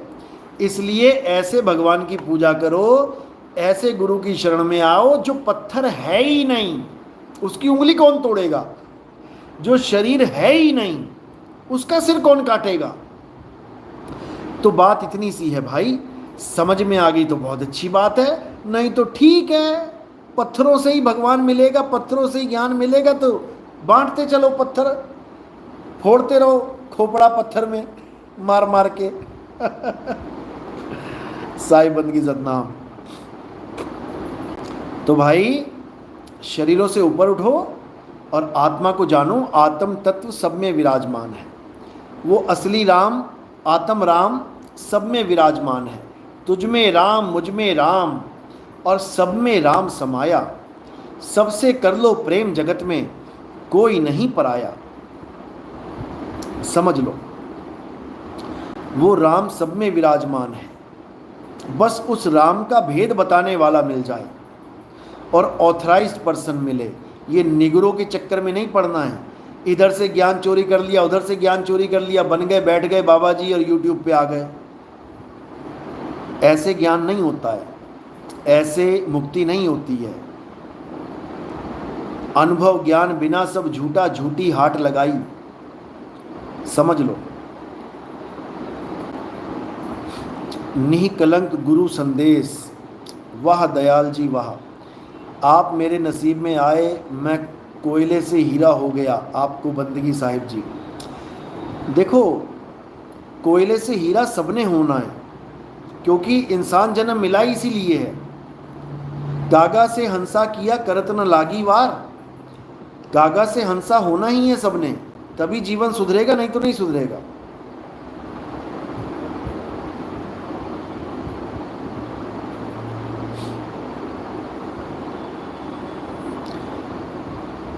सतनाम सतनाम सतनाम। बीरबल, हमारा जीवन धन्य है गुरुजी आपका शिष्य बनकर।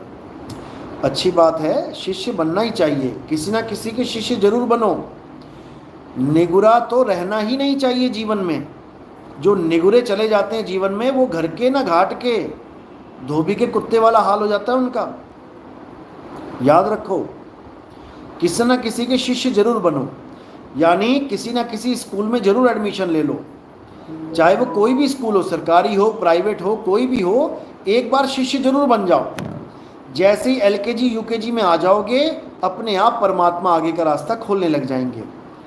दूसरी में आओगे, पांचवी में आओगे, 10वीं में आओगे, 12वीं में आओगे, कॉलेज में आओगे, कॉलेज के बाद पोस्ट ग्रेजुएट में आ जाओगे, रास्ते खुलते जाएंगे।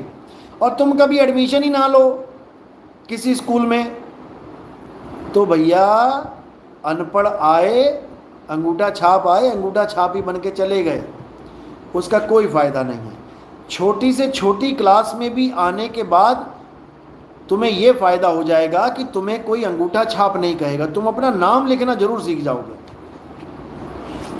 इतना भी फ़ायदा हो जाएगा तुम्हें पहली क्लास में आने के बाद। तुम्हें कोई अंगूठा छाप नहीं बोलेगा, तुम अपना नाम लिख के साइन करोगे। देखो कितनी बड़ी महिमा हो गई केवल एक क्लास पढ़ने के बाद भी। तो भैया आगे तो बहुत क्लासें हैं डीसी बन जाओगे, कितनी क्लासें हैं, मजिस्ट्रेट बन जाओगे, डॉक्टर बन जाओगे, इंजीनियर बन जाओगे। तो पढ़ाई का फायदा होता है, गुरु बनाने का फायदा होता ही है, निगुरा तो रहना ही नहीं है, समझ लो। जयंत महंत, गुरुजी हम धन्य हैं जो आत्मा का ज्ञान मिला। बिल्कुल, बड़े बड़े ऋषि मुनियों को नहीं मिल पाया, मंत्रों के चक्कर में मंत्र जप के चले गए, फिर हिरण बन गए। भागवत में कहानी आती है, एक बहुत बड़ा ऋषि था, पता नहीं कितने हवन कितने यज्ञ कर डाले, जीवन भर सारी उम्र राधे राधे राधे राधे, ओम नमः भगवते वासुदेवाय, ओम नमः भगवते वासुदेवाय, पता नहीं क्या क्या जपता रहा, कितना कितना पूजा पाठ करता रहा।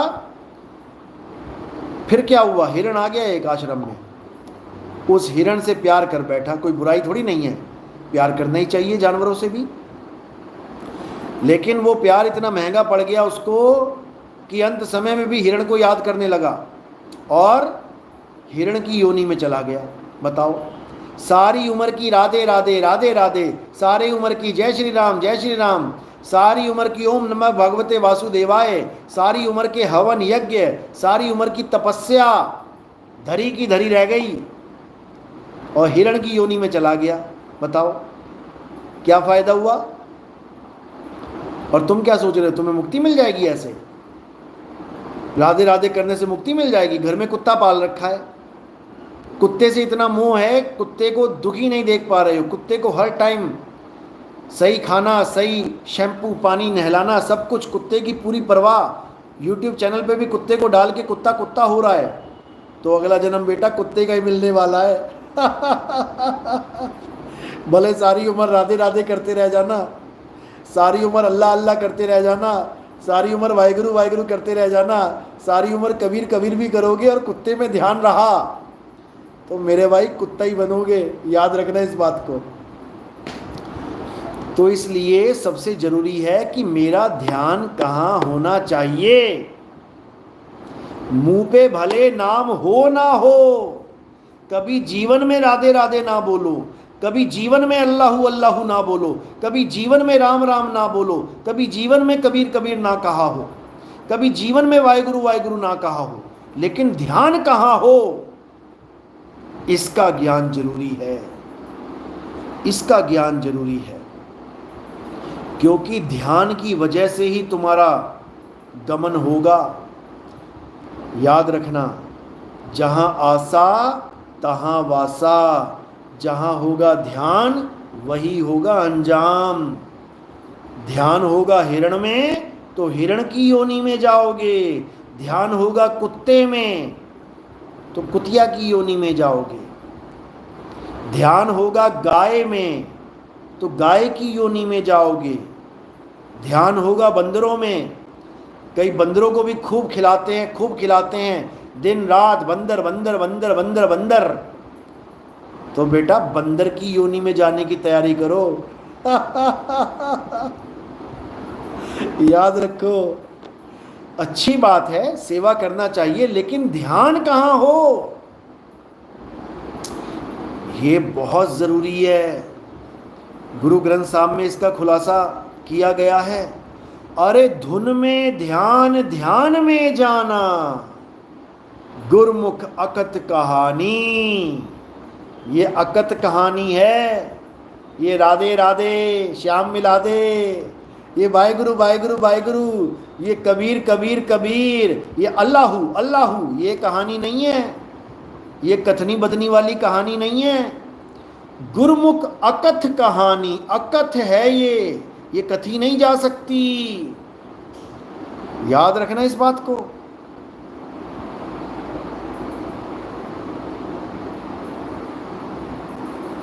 तो ये बहुत जरूरी है।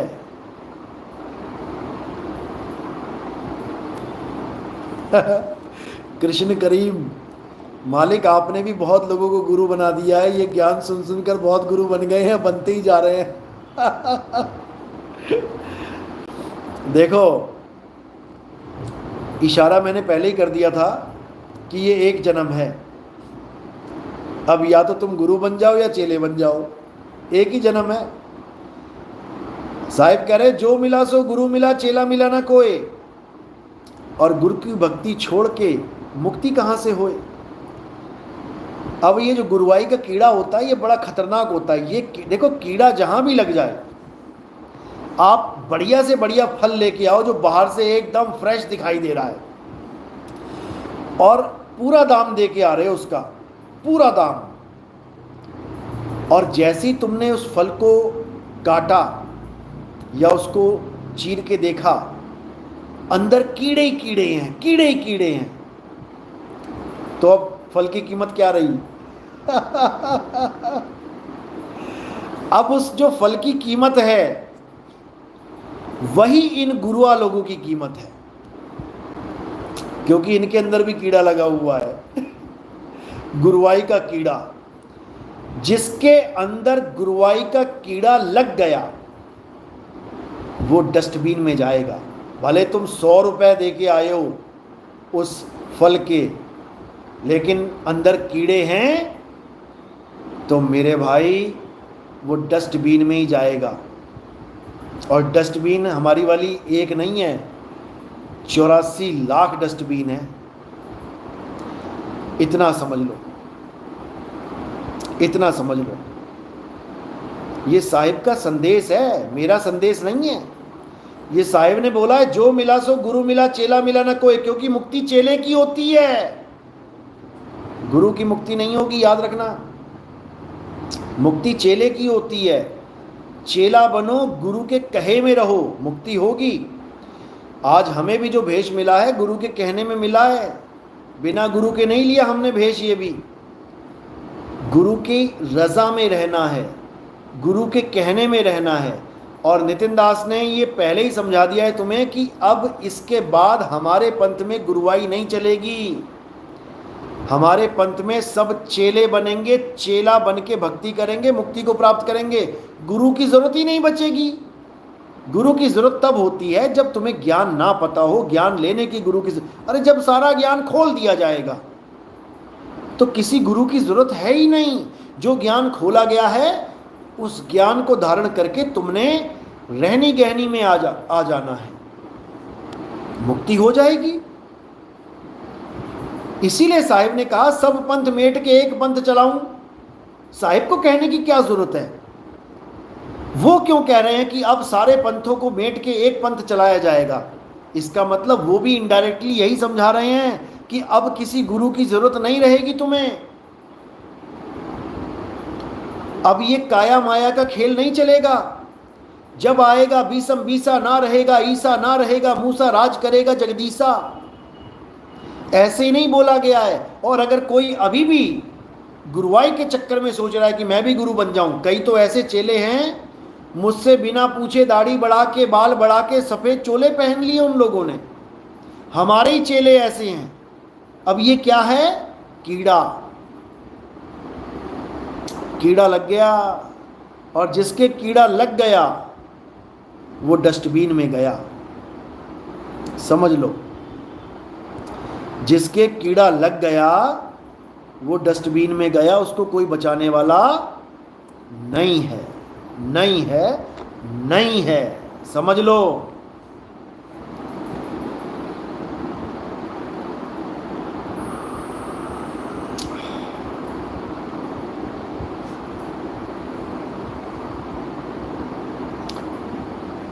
चलो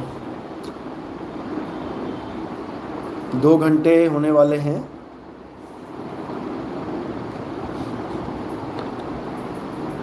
अब आप लोग आराम करें, और जो समझाया है आज के सत्संग में, एक एक बात को अच्छे से दिमाग में डाल लो कि निगुरे से तो किनारा करो, सबसे पहले निगुरे को त्यागो। कोई निगुरे को गुरु बनाने वाला है तो उससे फूटी किस्मत किसी की नहीं है, किसी की नहीं है। अरे जो खुद सत्य को ना जान पाया वो तुम्हें क्या सत्य बताएगा। तुम ऐसे टीवी मैकेनिक के पास काम सीख रहे हो जिसको खुद ही नहीं पता कि टीवी खोल के मैं क्या करूं क्या ना करूं क्योंकि उसने गुरु बनाया ही नहीं। पहले तो उसको त्यागो, बाकी बात की बात है। कृष्ण करीम जी, मालिक हमारे भी लगा था। अच्छा, कीड़ा आपके भी लग गया था, लेकिन आपने बचा लिया, आपकी बहुत बड़ी दया है मालिक। हमेशा अपने श्री चरणों में लगा के रखना। बिल्कुल रखा जाएगा, जो मर्यादा में रहेगा उसको रखा जाएगा, ऐसी कोई दिक्कत नहीं है। चलो, तो आज का सत्संग यहीं समाप्त करते हैं। और बताना चाहूँगा कि राजस्थान में जो प्रोग्राम हो रहा है, उस प्रोग्राम में वो लोग ज़रूर आएँ जो पहले मीट का कारोबार करते थे, जो मांस बेचते थे, जो जीवों की हत्या भी करते थे, कसाई थे।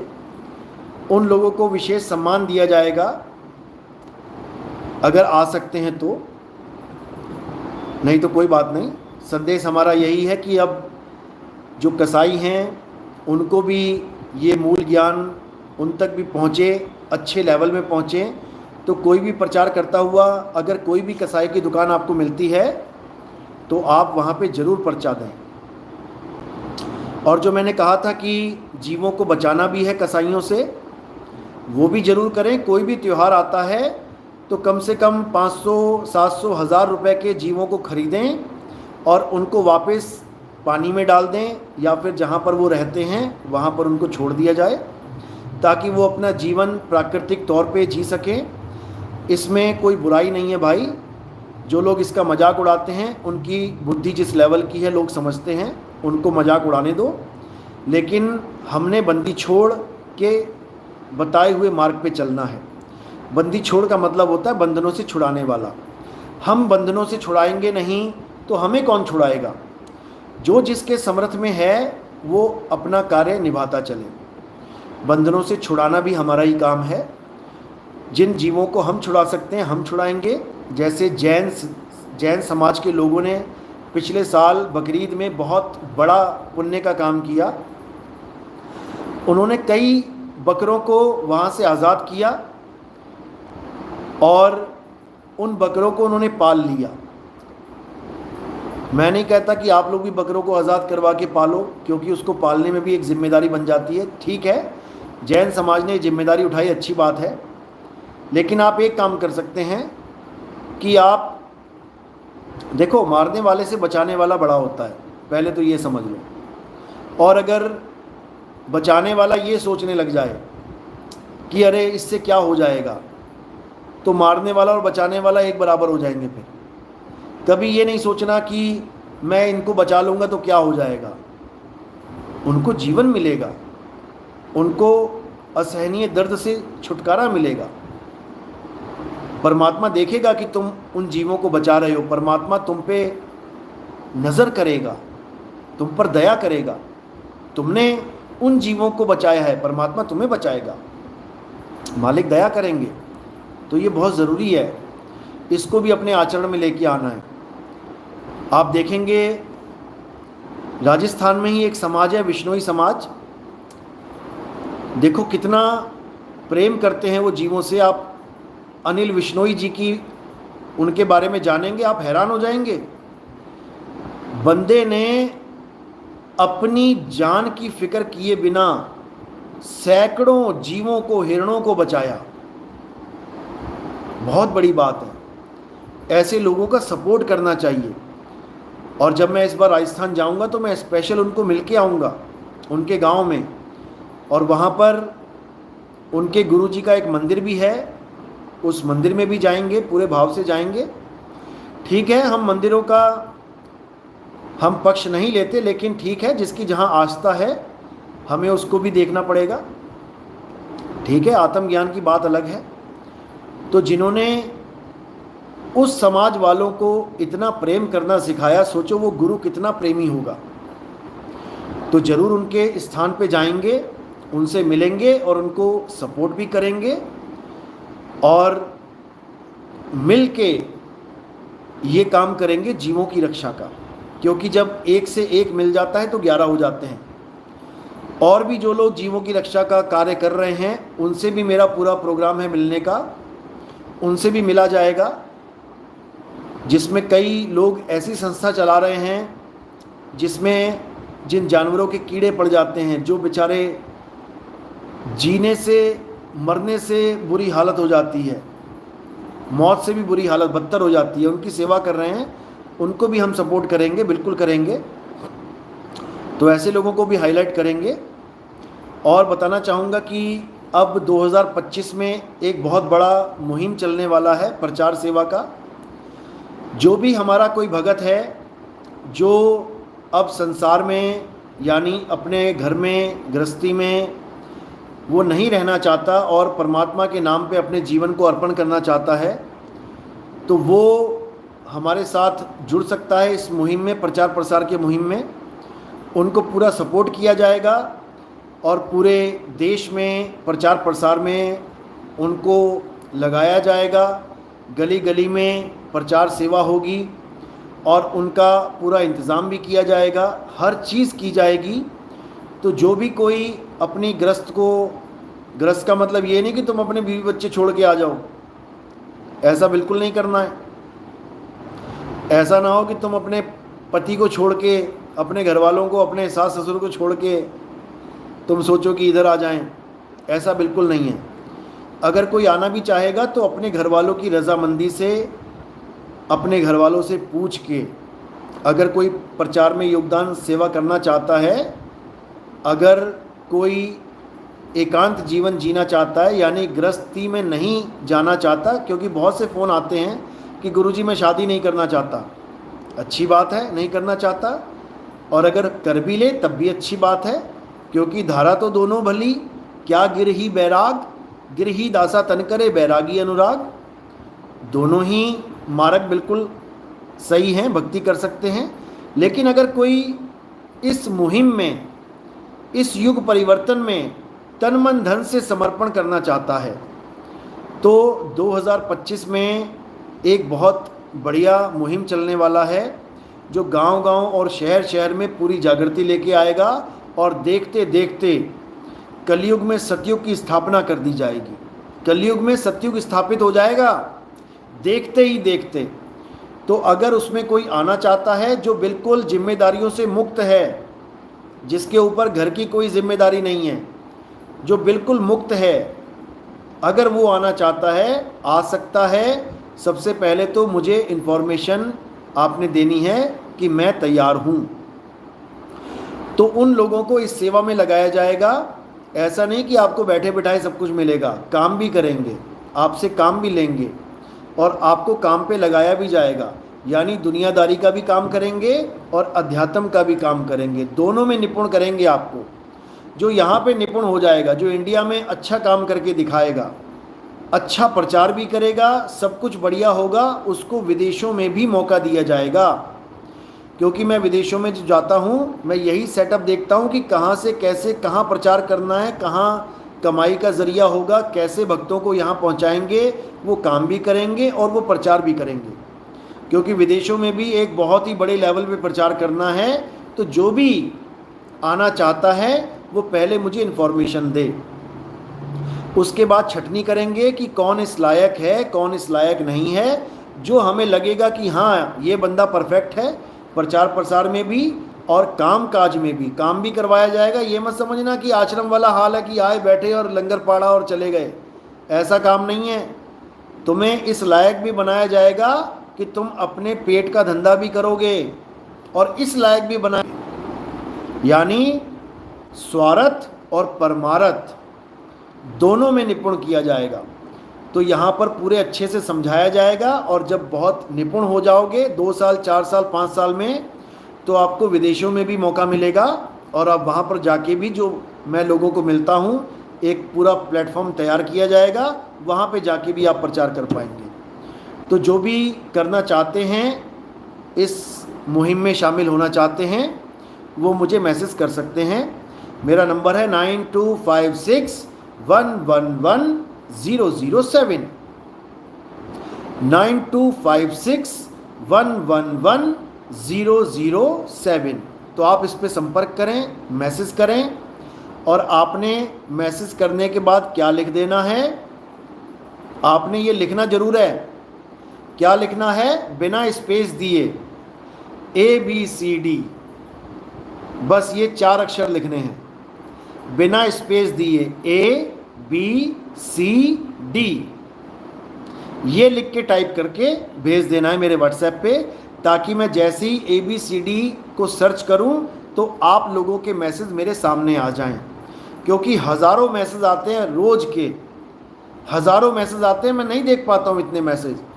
पिछले साल के मैसेज पड़े हुए नहीं खोल पाया अभी तक। कई लोग कहते हैं गुरुजी आप मेरा रिप्लाई नहीं देते। भाई 50,000 मैसेज में मैं कहाँ रिप्लाई दूंगा, किसका? तो जो इम्पोर्टेंट मैसेज मुझे लगता है, जो मैंने पहले बोल रखा है, जैसे ANTI लिखने के लिए या IMP लिखने के लिए, मैं वही मैसेज देखता हूँ, बाकी मैसेज मैं नहीं देख पाता हूँ। कोई बाई चांस ऊपर मैसेज आ जाए तो मैं देख लेता हूँ, इसका रिप्लाई कर देता हूँ। तो जो लोग इस मुहिम में शामिल होना चाहते हैं, वो केवल ये लिखेंगे ABCD और मैसेज कर देंगे। ठीक है, चलो, बोले सतगुरु बंदी छोड़, सतगुरु सत्य कबीर साहिब की सदा ही जय हो, मालिक की सदा ही जय हो, परम पिता परमात्मा की सदा ही जय हो। हमारा भारत विश्व गुरु बने, कलयुग में सतयुग आए, हर जगह प्रेम ही प्रेम हो, हिंदू मुस्लिम सिख ईसाई का झगड़ा खत्म हो जाए, हमारा देश भ्रष्टाचार मुक्त हो, एक अच्छे समाज का हम निर्माण कर सकें, हर तरह की बुराइयों को हम ख़त्म कर सकें। इसी अरदास के साथ मैं आज का सत्संग समाप्त करता हूँ। साहिब बंदगी सतनाम, जय बंदी छोड़ के, जय सतनाम।